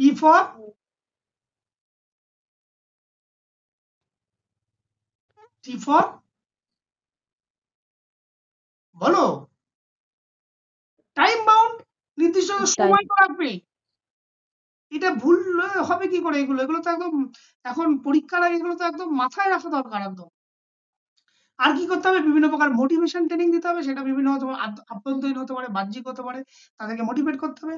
mental practice, yes, mental practice মানে কি, বারবার কম্পিটিশনকে ভিজুয়ালাইজ করতে হবে, মেন্টালি সেটাকে ইমাজিনেশন করতে হবে কিভাবে হচ্ছে, রিল্যাক্সেশন টেকনিক করতে হবে, যোগা করতে হবে, ব্রিদিং করতে হবে, বা মেডিটেশন, বিভিন্ন প্রকার ধ্যান ইত্যাদি এগুলো করতে হবে। কনফিডেন্স বিল্ডিং করতে হবে, কি করতে হবে, কনফিডেন্স লেভেলটাকে তোমার ডেভেলপ করার চেষ্টা করতে হবে। কুপিং স্কিল স্ট্র্যাটেজি তোমাকে করতে হবে, বিভিন্ন প্রকার চাপ বা স্ট্রেসের মোকাবিলা করতে হবে। টিম কোহেশন, যদি তোমার টিমের মধ্যে কোনো দলগত সংগতি, সেটাকে আরো মাত্রায়, ভালো মাত্রায় সেটাকে ডেভেলপ করার চেষ্টা করতে হবে। এগুলো কি, এগুলো একটা টেকনিক যেটাকে তোমাকে লং টার্ম প্রিপারেশন করতে সাহায্য করবে। এবং শর্ট টার্ম প্রিপারেশন বলতে আমরা কি বুঝি, ঠিক প্রিপারেশনটা যখন আমাদের সামান্য ফিউ ডেজ বা কত ফিউ আওয়ার্স বিফোর কম্পিটিশনের আগে হবে, তখন তাকে আমরা শর্ট টার্ম প্রিপারেশন আমরা বলবো। দেখো, ঠিক প্রতিযোগিতার আগে কিভাবে মানসিকভাবে প্রস্তুতি নেবো, ঠিক প্রতিযোগিতা হচ্ছে তার একদিন আগে, দুদিন আগে, বা 3 দিন আগে, বা ডিউরিং প্রতিযোগিতা হবে তার কয়েক সেকেন্ড, মিনিট আগে, কয়েক ঘন্টা আগে কিভাবে আমি প্রতিযোগিতা নেব, তাকে আমরা বলবো কি শর্ট টার্ম সাইকোলজিক্যাল প্রিপারেশন। এটা কি করবে, it focus on creating game readiness, তোমাকে গেমের উপর উপযুক্ত প্রস্তুতি নিতে সাহায্য করবে। ইমোশনালটাকে কন্ট্রোল করতে হবে, রিডিউসিং অ্যাংজাইটি, কম্পিটিশনে অ্যাংজাইটি খুব মাত্রায় বেড়ে যায়, সেই অ্যাংজাইটিকে রিডিউস করতে হবে, কমিয়ে আনতে হবে। এন্ড ইনক্রিজিং করবে ফোকাস, তোমার ফোকাসটাকে ডেভেলপ করতে হবে। এন্ড বিল্ড করবে কনফিডেন্স, তোমার কনফিডেন্স লেভেলটাকে মাত্রায় বের করতে হবে। এই সমস্ত কাজ কিন্তু খুব সহজ, ইজিলি করা যায়। সবার আগে কম্পিটিশন আগে যে ফিয়ার তোমার মাথার ভিতর বসে আছে, সেই ফিয়ারটাকে, ভয়টাকে দূরে সরিয়ে দিতে হবে। দিলেই কিন্তু তোমার সেই কম্পিটিশনে তোমার অপটিমাল ওয়েল পারফরমেন্স করা কিন্তু খুব ইজি হয়ে যাবে। তাহলে শর্ট টার্ম সাইকোলজিক্যাল প্রিপারেশন মানে কি, during year competition, before the competition, few days, few hours, few second, এই সময়ের জন্য, এই মানে স্বল্প সময়ের মধ্যে যেভাবে আমরা মানসিকভাবে নিজেকে প্রস্তুত করব, সেটাই হচ্ছে শর্ট টার্ম প্রিপারেশন। এর টেকনিক গুলো কি কি, প্রি কম্পিটিশন রুটিন করতে হবে, ঠিক কম্পিটিশন আগে আমি কি কি করবো। অনেক সময় দেখি না, অ্যাথলিটরা যখন দেখবে অনেক সময় কোনো একটা দৌড়বিদ 100 মিটার খুব কম্পিটিশন আগে মাথায় এরকম বড় হেডফোন লাগিয়ে সাউন্ড নিয়ে সে গান শুনছে, এরকম এরকম নাচ করছে, দেখি তো আমরা এগুলো কেন, কিন্তু তার বাইরের কোনো ডিস্টারবেন্স তাকে না করতে পারে, সেখানে সময় কি হচ্ছে, কনফিডেন্স লেভেল ডেভেলপ করছে, বাইরের কোনো পরিবেশের সাথে সে এনভায়রনমেন্টের যে কোনো স্টিমুলাস সে তো নিতে চাইছে না, সে নিজের মতো করে কনফিডেন্সের জন্য যেটা খুশি আনন্দ সেটাকে করছে, মানে কি, সে কনফিডেন্সলি তার মধ্যে পজিটিভ থিঙ্কিং অ্যাটিটিউডকে বজায় রাখার চেষ্টা করছে। অ্যারাউজাল কন্ট্রোল, ইয়েস, তোমার মধ্যে যে উদ্বেগ তৈরি হবে, তোমার মধ্যে চাপ তৈরি হবে, সেটাকে রিডিউস করা, নিয়ন্ত্রণ করার কৌশল তোমাকে শিখতে হবে। পজিটিভ সেলফ টক, ভেরি গুড। নিজের সাথে নিজের কথা বলতে হবে, কি কথা বলতে হবে, ইয়েস, নিজের প্রতি নিজেকে বিলিভ করতে হবে, বিশ্বাস করতে হবে, আই ক্যান ডু ইট, আমি পারবো, আমার দ্বারা সম্ভব, এই বিশ্বাস তোমার মধ্যে রাখতে হবে। আর কি করতে হবে, ব্রিদিং এক্সারসাইজ, ডিপ ব্রিদিং তোমার নিতে হবে। আর কি হতে হবে, game strategy planning, tactical review করতে হবে, যে স্ট্র্যাটেজি গুলো প্ল্যান করছো সেগুলো কৌশলগুলোকে নিয়ে আলোচনা করতে হবে। ফোকাস এন্ড কনসেন্ট্রেশন, হ্যাঁ, বিভিন্ন তোমার সঠিকভাবে ফোকাসটাকে বজায় রাখতে হবে, যে কোনো প্রকার বাধা যদি তোমার কাছে, সেটাকে দূরে সরিয়ে দিতে হবে। আর কুইক ইমাজিনারি মানে কি, দ্রুত সেটাকে ভিজুয়ালাইজ করতে হবে সমস্ত প্রোগ্রামগুলোকে। এটা যদি কম্পিটিশন আগে করো এই টেকনিক গুলো, তাহলে তোমাকে সঠিকভাবে তুমি তোমার পারফরমেন্সকে ডেভেলপ করা সম্ভব হবে। এখন এখানে কি বলেছে, difference between long term and short term psychological preparation, দুটোর মধ্যে বেসিক ডিফারেন্স কোথায়, এক, ফার্স্ট ডিফারেন্স আর ডিউরেশন, সেটা হচ্ছে month by year, day, hours, purpose, উদ্দেশ্য কি, ডেভেলপ মেন্টাল এবিলিটি। শর্ট টার্মের কি, ইমিডিয়েট পারফরমেন্স রেডিনেস, দুটো ডিফারেন্স দেখো। শর্ট টার্ম কি করছে, ইমিডিয়েট পারফরমেন্স জন্য, আর লং টার্ম কি, তোমার মেন্টাল এবিলিটিকে ডেভেলপ করছে, দীর্ঘদিন কাজ করছে। ফোকাস কি, কনফিডেন্স, মোটিভেশন, কুপিং, এদিকে কি anxiety control, focus, arousal. Training type কি, structure psychological training, quick psychological adjustment. Clear, importance কি আছে, improve confidence, focus, emotional control, এগুলোকে বাড়াতে বা চাপ কমাতে সাহায্য করবে। Reducing anxiety and stress, enhance করবে decision making concentration, helps to achieve peak performance, তোমার সর্বোচ্চ পারফরমেন্স নিশ্চিত করতে সাহায্য করবে। এই হচ্ছে মূলত আমাদের সাইকোলজিক্যাল প্রিপারেশন। বলো, সাইকোলজিক্যাল প্রিপারেশন থেকে কোনো কোয়েরিজ? No sir. ওকে, তোমাদের কি অনেক রাত হয়ে গেল বলে কি অনেকের কোনো প্রবলেম আছে? মানে চলবে তো, আর দুটো ইউনিট আছে, আমি শেষ করতে চাইছিলাম। হ্যাঁ স্যার, চলুক স্যার। হ্যাঁ, এরপরে আছে ধরো psychological skill training, activation and relaxation. এই যে বারবার আমরা সাইকোলজিক্যাল যে সমস্ত স্কিল গুলো বলছিলাম, সেই সাইকোলজিক্যাল স্কিল গুলো কিভাবে আমরা ট্রেনিং করব, কিভাবে সেগুলোকে আমরা রিল্যাক্সেশন করব একটা কম্পিটিশনে করার সময়। এবার সিম্পল সাইকোলজিক্যাল স্কিল ট্রেনিং কে আমরা শর্ট ফর্ম বলি পিএসটি। পরীক্ষা আসতে পারে পিএসটি ফুল ফর্ম কি? Psychological skill training. এটা কি বলছে? Refers to systematic practice. একটা সিস্টেমেটিক প্র্যাকটিস, কার প্র্যাকটিস? মেন্টাল টেকনিক, এটা মানসিকভাবে আমি প্রস্তুতি নেব, দ্যাট কি করবে? That athlete use to improve performance, regulate emotional state, increase focus, control anxiety, achieve the optimal arousal level during the training and competition. মানে হচ্ছে এই যে মানসিক দক্ষতার যে প্রশিক্ষণ পিএসটি হলো এমন এক ধরনের আমাদের মানসিক কৌশল, যেটা কি করছে? যেটা পরিকল্পিত মানে নিয়মিত সেটাকে অনুসরণ করছি, করার ফলে আমাদের যে খেলোয়াড়দের তাদের পারফরমেন্স উন্নতি করতে সাহায্য করছে, তাদের মধ্যে যে ইমোশনাল গুলো আছে সেই ইমোশনাল ফ্যাক্টর গুলোকে নিয়ন্ত্রণ করতে সাহায্য করছে, তাদের মধ্যে মোটিভেশন ডেভেলপ করতে সাহায্য করছে, তাদের মধ্যে মনোযোগ বৃদ্ধি করতে সাহায্য করছে এবং প্রতিযোগিতার সময় তাদের সর্বোচ্চ পর্যায়ে পারফরমেন্স বৃদ্ধি করতে সাহায্য করছে এই সাইকোলজিক্যাল স্কিল ট্রেনিং। এখন এই সাইকোলজিক্যাল স্কিল ট্রেনিং বা সাইকোলজিক্যাল ট্রেনিং ফর অ্যাক্টিভেশন মনস্তাত্ত্বিক কৌশল। এই অ্যাক্টিভেশন কি? অ্যাক্টিভেশন হলো এমন এক উত্তেজনা বা উদ্দীপনা যেটা কি করছে? আমাদের মানসিক যে প্রস্তুতি তার মাত্রাকে বৃদ্ধি করে। তার জন্য টেকনিক কি? পজিটিভ সেলফ টক। সবসময় নিজের সেলফ কনফিডেন্স বাড়ানোর জন্য নিজের প্রতি বিশ্বাস রাখতে হবে, আত্মবিশ্বাস বাড়াতে নিজের সাথে নিজের ইতিবাচক কথাবার্তা বলতে হবে। হ্যাঁ, এনার্জি ব্রিদিং, একদম তোমার দ্রুত শ্বাস প্রশ্বাস নেওয়া এবং ছাড়া সেটাকে করতে হবে, ডিপ ব্রিদিং নিতে হবে। মিউজিক সিমুলেশন, জোরালো কোনো গান, দ্রুত কোনো সেখানে মিউজিক যেটা তুমি পছন্দ সেই ধরনের কোনো মিউজিক তোমাকে শুনতে হবে। পুশ আপ রুটিন মানে কি? একদম যেন সময় নিজেকে একটা সিস্টেমের মধ্যে আনতে হবে, যেখানে একটা টিমের মধ্যে যেন একটা সবাই একটা হাততালি, স্লোগান ইত্যাদি বিষয়গুলো থাকে না, চ্যাম করে বলে না, সেই মধ্যে টেকনিক গুলো অ্যাপ্লাই করতে হবে। ইমাজিনি মেন্টাল ভিজুয়ালাইজ করতে হবে, বিভিন্ন প্রকার ওয়ার্ম আপ ডিল করতে হবে তোমাকে কাজের জন্য উপযুক্ত করার জন্য। এক্সাম্পল যদি আমরা তোকে দেখি, before 100 metre sprinter, the sprinter listening to high beat music. কেন শুনছে? 100 মিটার দৌড়বিদের আগে, শুরু করার আগে একদম দ্রুত জোরে সে একটা গান শোনে এবং নিজের প্রতি চিল্লে ওঠে, ইয়েস ইয়েস এরকম করে চিল্লে ওঠে। কারণ কি? এবং দ্রুত সে শ্বাস নেয়। কেন নিচ্ছে? যাতে সে পারফরমেন্সের অন্যদিকে তার কনসেন্ট্রেশন ব্রেক না, তার মধ্যে সেলফ কনফিডেন্সটা বজায় থাকে, সেই কারণে। এখন skill training for relaxation. Relaxation কি? রিল্যাক্সেশন মানে হচ্ছে এই যে আমাদের যে অ্যারাউজাল যেটা তৈরি হয়েছিল, যেটা দুশ্চিন্তা তৈরি হয়েছিল, উদ্বেগ তৈরি হয়েছিল, যেটা ফিয়ার তৈরি হয়েছিল, মেন্টাল স্ট্রেস তৈরি হয়েছিল, বা আমাদের মাসেল টেনশন যেটা তৈরি হয়েছিল, সেটা কি করবো? ধীরে ধীরে রিল্যাক্সেশন আমাদেরকে করতে হবে। তার জন্য আমাদের কি কি টেকনিক? ডিপ ব্রিদিং নিতে হবে। হ্যাঁ, ডিপ ব্রিদিং নিতে হবে, প্রোগ্রেসিভ মাসেল রিল্যাক্সেশন করতে হবে। যে পেশিগুলো আমাদের এই ধরনের টেন্স, যেটা মাসেল টেনশন হচ্ছিল এবং সেগুলো কি করতে হবে? পেশির টান, সেটাকে একবার শক্ত করা আবার ঢিলা করা, রিল্যাক্সেশন টেকনিকের মাধ্যমে বডিটাকে কি করতে হবে? ধীরে ধীরে ধীরে ধীরে রিল্যাক্সেশন করতে হবে। হ্যাঁ, মেডিটেশন করতে হবে, যোগা করতে হবে এবং অটোজেনেটিক ট্রেনিং করতে হবে, বায়োফিডব্যাক নিতে হবে, রিল্যাক্স ইমাজিনারি শান্তভাবে কোনো দৃশ্য পরিকল্পনা করতে হবে। এগুলো যদি করি তাহলে আমাদের এই অ্যারাউজালটা কমানো সম্ভব। এই কতগুলো ইম্পর্টেন্স আছে কি? এক হচ্ছে ইমপ্রুভ পারফরমেন্স কনসিস্টেন্সি, পারফরমেন্স স্থিতিশীল অবস্থা ধরে রাখতে সাহায্য করে, কন্ট্রোল ইমোশন অ্যাংজাইটি, আবেগ এবং উদ্বেগকে নিয়ন্ত্রণ করতে সাহায্য করে, ইনক্রিজ কনফিডেন্স এন্ড ফোকাস, আত্মবিশ্বাস এবং মনোযোগ বৃদ্ধি করবে, আমাদের যে কোনো পরিস্থিতিতে চাপ মুক্ত করতে, মোকাবিলা করতে সাহায্য করবে, আর ডেভেলপ করবে winning mindset. Yes I can do it, আমি পারবো, এই যে জেতার যে লক্ষ্য সেই খিদে বাড়াতে আমাদেরকে সাহায্য করবে। এই হলো সাইকোলজিক্যাল প্রিপারেশন। এরপরে লাস্ট যেটা আছে সেটা হচ্ছে, এটা বলে শেষ করি, স্পেকটেটার্স অ্যান্ড স্পোর্টস পারফরমেন্স। এই যে খেলার মাঠে দর্শক থাকে, মিডিয়া থাকে, তাদের একটা ক্রাউড থাকে, সেই অবস্থায় তারা কিভাবে খেলোয়াড়দের পারফরমেন্সের উপরে প্রভাব বিস্তার করে। তারা তো না কোনো সাইকোলজিক্যাল প্রিপারেশন নিয়েছে, না কোনো ট্রেনিং নিয়েছে, একজন অ্যাথলিট, কিন্তু একজন দর্শক কিন্তু একজন খেলোয়াড়দের, যে খেলোয়াড়রা ভালো পারফরমেন্স করবে না খারাপ পারফরমেন্স করবে, এর উপরে কিন্তু একটা ভীষণ ভাবে এই স্পেকটেটার্স এর ভূমিকা কিন্তু ভীষণ রকম ভাবে। সেটা কিভাবে? স্পেকটেটার্স কারা? যারা হচ্ছে এই যে স্পেকটেটর হলো যে সমস্ত দর্শকরা মাঠে হতে পারে বা মিডিয়ার মাধ্যমে বিভিন্ন প্রকার খেলা দেখে, হ্যাঁ, এবং তাদের যে আচরণ বা তাদের যে বিহেভিয়ার, সেগুলো কিন্তু খেলোয়াড়দের উপর ইতিবাচক প্রভাব ফেলে, আবার কখনো কখনো নেতিবাচক প্রভাব ফেলে।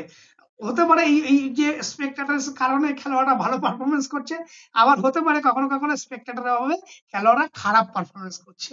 তাহলে এই কি সেটা যদি আমরা একটু রিলেশনশিপ যদি দেখে নিই যে কি করছে, spectator can influence athlete motivation, confidence, arousal level, anxiety, aggression, stress, attention, decision making, ইত্যাদি।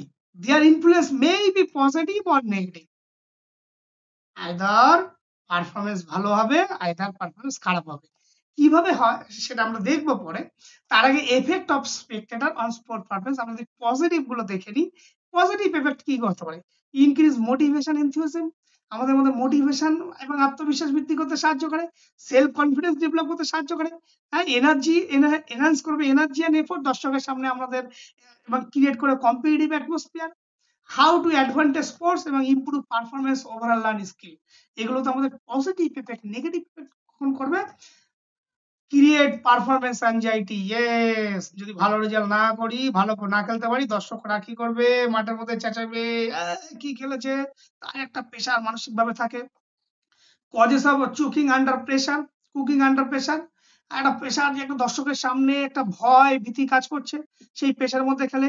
ক্রিয়েট স্ট্রেস অ্যান্ড ডিস্ট্রাকশন, দর্শকরা চেঁচাচ্ছে, তার একটা স্ট্রেস একটা চাপ ফিল অনুভব করছে, এই যে বিভিন্ন প্রকার বাধাকে সম্মুখীন অবস্থায় যে খেলা চালিয়ে যাচ্ছে সেটা একটা ডিস্ট্রাকশন হতে পারে। এনকারেজ করবে, অনেক সময় কি হয় অ্যাগ্রেশন হয়, যার ফলে কি হয় বিভিন্ন সময় ফাউল হয়ে যায়, আমরা অনেক সময় রেগে যায়, অনেক সময় উত্তেজিত হয়ে যায় বারবার ভুলের কারণে। নয়েজ ব্রেক কনসেন্ট্রেশন, প্রচুর পরিমাণে ক্রাউড হয়, সেই নয়েজে তোমাকে কনসেন্ট্রেশন ব্রেক হতে পারে। Weak performance in complex or new skill, যে কোনো জটিল স্কিল দর্শকদের সামনে পারফর্ম করার ক্ষেত্রে সমস্যা হতে পারে। এবং কোন কোন ফ্যাক্টর গুলো এই দর্শকদের পারফরমেন্সের প্রভাব ফেলে? এক সাইজ অফ অডিয়েন্স, দর্শকের সংখ্যা কিন্তু ডিপেন্ড করে। টাইপ অফ স্পোর্টস, কি ধরনের খেলার ধরন কি, এক্সপিরিয়েন্স লেভেল অফ অ্যাথলিট, তোমার অভিজ্ঞতা কেমন। একটা নতুন নভিস প্লেয়ার দর্শকের সামনে পারফরমেন্স করা আর একটা পুরনো প্লেয়ার দর্শকদের সামনে পারফরমেন্স করা, দুটোর মধ্যে অভিজ্ঞতা দেখো। একজন জানে একজন জানে না, তার উপর কিন্তু পারফরমেন্সের উপর প্রভাব বিস্তার করবে। নয়েজ লেভেল, শব্দের মাত্রা কেমন। টাইপ অফ স্পেকটেটর, কেমন সাপোর্টিভ না হস্টাইল, কোন ধরনের দর্শক। আর ভেন্যু কোথায় হচ্ছে, হোম না অনেক বাইরে, এগুলো কিন্তু পারফরমেন্সের প্রভাব বিস্তার করে আছে এখানটায়। এই যে থিওরিটিক্যাল যদি এক্সপ্লেনেশন আমরা যদি একটু দেখি, থিওরি কি বলছে। একটা যে সোশ্যাল ফ্যাসিলিটেশন থিওরি, যেটা রবার্ট জং 1965 এ দিয়েছিল, সেখানে সোশ্যাল ফ্যাসিলিটেশন থিওরিতে মূল কথাই ছিল দর্শকের উপস্থিতিতে কি হয়, খুব সহজ বা ভালোভাবে শেখা কোনো স্কিল পারফরমেন্স কিন্তু আমাদের যে স্কিলটাই ভালোভাবে জানি তার পারফরমেন্স কিন্তু দর্শকদের সামনে সবসময় বাড়ায়। কিন্তু কোনো জটিল বা কোনো নতুন স্কিল পারফরমেন্স করলে কিন্তু সেটার ফলে কিন্তু পারফরমেন্স কমে যায়। এটা হচ্ছে সোশ্যাল ফ্যাসিলিটেশন থিওরিতে কথা বলেছিল। কি বলেছিল? Sprinter run ফাস্টার with cheering crowd, যদি ক্রাউড থেকে চিল্লায় ইয়েস পারবে পারবে, তখন কি হবে? তার পারফরমেন্স ডেভেলপ হওয়ার একটা প্রবণতা থাকবে। কিন্তু gymnast make mistake in new routine, জিমন্যাস্টিক্সের নতুন কোনো রুলস বা নতুন কোনো বিষয় যদি শেখার ক্ষেত্রে শিখে যদি সেটাকে দর্শকদের সামনে পারফর্ম করে, সেখানে কিন্তু বারবার ভুলভ্রান্তি হতে পারে। এটা কিন্তু সোশ্যাল ফ্যাসিলিটেশন থিওরিতে বলছে। ইভলিউশন অ্যাপ্রিহেনশন থিওরি, যেটা হচ্ছে কটেল 1968 এ দিয়েছিল। এখানে বলেছে যে মূল্য, যে দর্শকদের সামনে আমরা যখন কোনো পারফরমেন্স করি, তার যে দর্শকরা কিভাবে সেটাকে মূল্যায়ন করবে, সেই মূল্যায়নের ভয় বা উত্তেজনা উদ্বেগ আমাদের কিন্তু উদ্বেগ বাড়িয়ে তোলে। যদি দর্শকরা কি হয়, এখানে দেখো shooter feels nervous when audience watch closely, যদি শুটাররা যখন শুট করবে দর্শকরা যদি খুব কাছ থেকে দেখে, তার মধ্যে কি হয়, তারা একটা চাপ ফিল করে যদি পারফরমেন্স ভালো না হয়। সেটা কে বলছে? ইভলিউশন অ্যাপ্রিহেনশন থিওরিতে। Home advantage theory, home advantage theory কি বলছে? যে হোম গ্রাউন্ডে যদি খেলা হয়, যদি হোম গ্রাউন্ড মানে কি, সেখানে দর্শকদের সাপোর্ট হবে, নিজেদের সাপোর্ট, তাহলে হোম দর্শকের সমর্থনে কি হয়, নিজেদের মধ্যে সেলফ কনফিডেন্স হয় এবং জয়ের সম্ভাবনা বৃদ্ধি পায়। এই জন্য বলছে football team perform better at home stadium. আবার ডিস্ট্রাকশন কনফ্লিক্ট থিওরিতে কি বলেছে? যে দর্শকের উপস্থিতি অনেক সময় কি হয়, মনোযোগের মধ্যে একটা মনোযোগ ডিভাইডেড হয়ে যায়, যার ফলে কি হয়, পারফরমেন্স কিন্তু কমে যায়। এটা কি বলছে? এখানে বলছে দেখো tennis player misses serve due to the crowd noise, অনেক বেশি দর্শক আছে সেখানে, তার হচ্ছে যদি নয়েজের কারণে তার পারফরমেন্স কিন্তু কমে যাচ্ছে। এক্সাম্পল কি আছে দেখো, football home crowd increase team performance, cricket spectator noise energising batting and distraction bowler. যখন নয়েজ ক্রিকেটে যখন অনেক জোরে জোরে হচ্ছে চেঁচাচ্ছে পারবে পারবে স্পেক্টাটার এই যে আওয়াজ বা উত্তেজনা, ব্যাটিং এর ক্ষেত্রে কি বলছে এনার্জেটিক, এবং যারা বোলার তাদের ক্ষেত্রে কিন্তু ডিস্ট্রাকশন হয়। আর আর্চারি বা শুটিং এর ক্ষেত্রে নয়েজ কি করছে, রিডিউস করবে কনসেন্ট্রেশন। কারণ ওই ধরনের পারফরমেন্সের ক্ষেত্রে কি হয়, নয়েজ, ওরা একদম ঠান্ডা মাথায় ধীর স্থির কনসেন্ট্রেশন ঠিক রেখে লক্ষ্যটাকে রেখে তারা শুট করে। সেখানে নয়েজ যদি আসে সেখানে কিন্তু ডিস্ট্রাকশন হয় পারফরমেন্সের ক্ষেত্রে। টেনিসের ক্ষেত্রে কি বলছে, ক্রাউড প্রেসার এফেক্ট টাই ব্রেক পারফরমেন্স। বক্সিং এর ক্ষেত্রে কি বলছে, hostile crowd increase aggression. Yes, এগুলো খেলার ধরন অনুযায়ী হচ্ছে।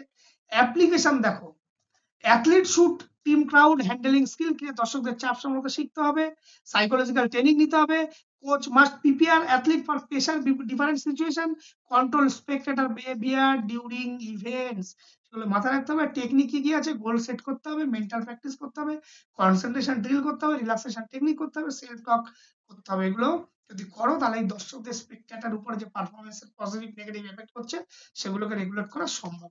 এই হলো আমাদের সাইকোলজি টোটাল সিলেবাস, যেগুলো ছিল ওভারঅল সিলেবাসটা কভার হলো।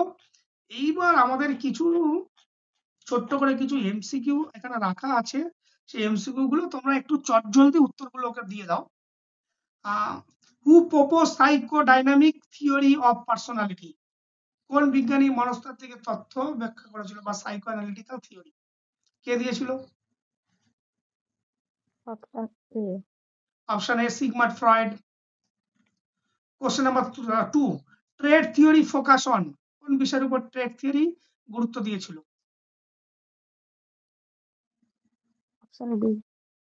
না, এনভায়রনমেন্টাল লার্নিং এর উপর স্টেট থিওরি দিয়েছিল। স্টেট থিওরি কি দিয়েছিল, স্টেবল ক্যারেক্টারিস্টিক্স, তার উপর গুরুত্ব দিয়েছিল option A. Which test measure personality based on situational reaction, পরিস্থিতি অনুযায়ী ব্যক্তিত্ব মূল্যায়ন করে। এটা তোমরা পারবে না, MMPI. Allport classified trait into which 3 category, Allport যে ট্রেড থিওরিতে 3টে ক্যাটাগরিতে ভাগ করেছিল সেগুলো কি কি জানো কেউ? একটা হচ্ছে কার্ডিনাল, একটা সেন্ট্রাল, একটা হচ্ছে সেকেন্ডারি, অপশনে। এরপরে হচ্ছে cattle propose how many primary trade, personality factor যে ক্যাটেল 16 পিএফ ছিল সেখানে কতগুলো ফ্যাক্টরের কথা বলা ছিল? 16। What is group cohesion, group cohesion বলতে কি বোঝো?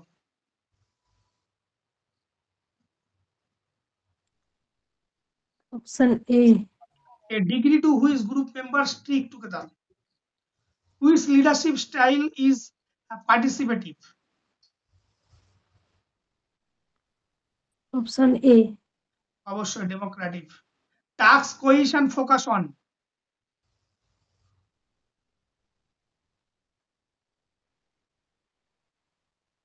Option B. না, friendship and bonding. Task cohesion কি achieving team goal. Social cohesion is related to, social cohesion option B. Team strategy. Social cohesion, social cohesion মানে কি, পারস্পরিক সম্পর্ক, interpersonal attraction.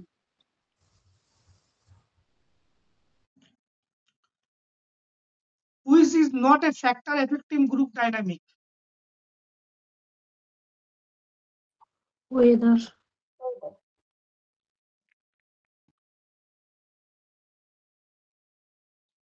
Which type of memory store information for a few seconds? Sensory. Long term memory is divided into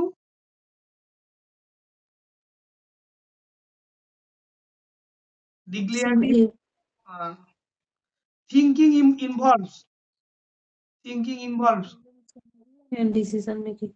problem solving and decision making. Principle of motor skill learning include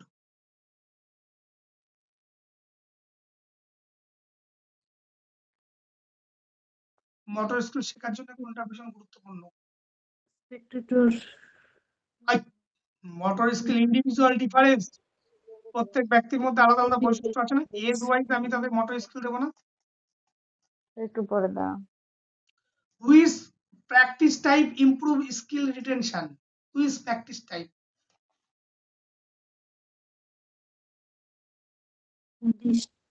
Distribute practice. Distributed practice. Positive transfer means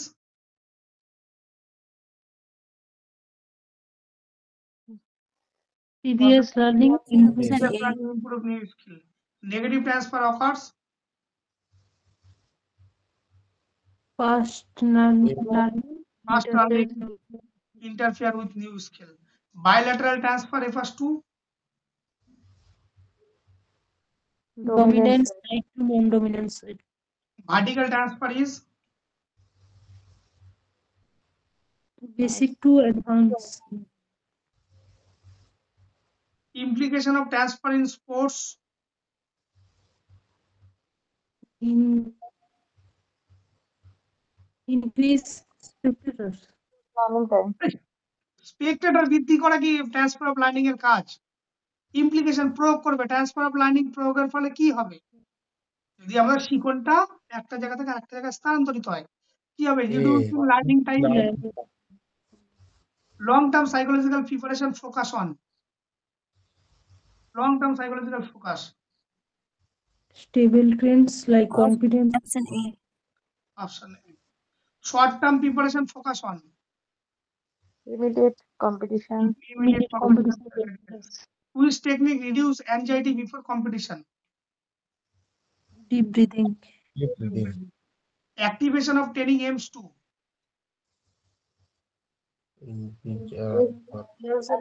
Increase erosion. arousal motivation.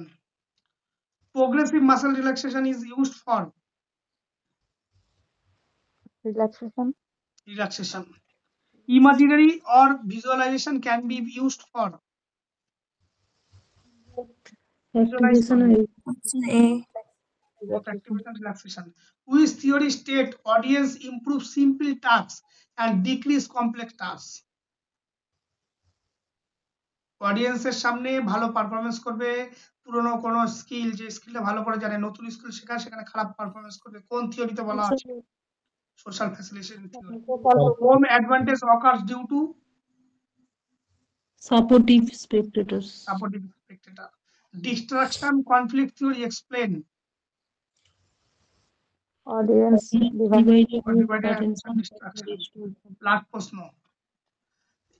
Evaluation apprehension lead to Improve performance automatically. Increase anxiety. আচ্ছা। তোমাদের এই হচ্ছে গোটা সাইকোলজির যে class, সেটা psychology শেষ হলো। তোমাদের বলো ওভারঅল সাইকোলজি থেকে কোনো প্রকার কনফিউশন কিছু তোমাদের মধ্যে আছে? বলো। যদি না লেগে থাকে তোমরা ভালো করে দেখো সাইকোলজি সম্পর্কে, সাইকোলজি বিষয়টাকে পড়ো এবং এই এই বিষয়টা থেকে কোনো কনফিউশন থাকলে নিশ্চয়ই আমাকে জানাবে। আর যদি তোমাদেরকে এই ভিডিওটা আমরা নিশ্চয়ই ইউটিউবে আপলোডও করে দেবো এবং ইউটিউব থেকে তোমরা বাকি অংশটা দেখেও নিতে পারবে। যদি তোমাদের ভিডিওটা ইউটিউবে দেখার পরে ভালো লেগে থাকে লাইক শেয়ার যা যা করতে হয় সেগুলোকে করে দিও। ঠিক আছে, এবার বলো তোমাদের বাকি কথা বলো।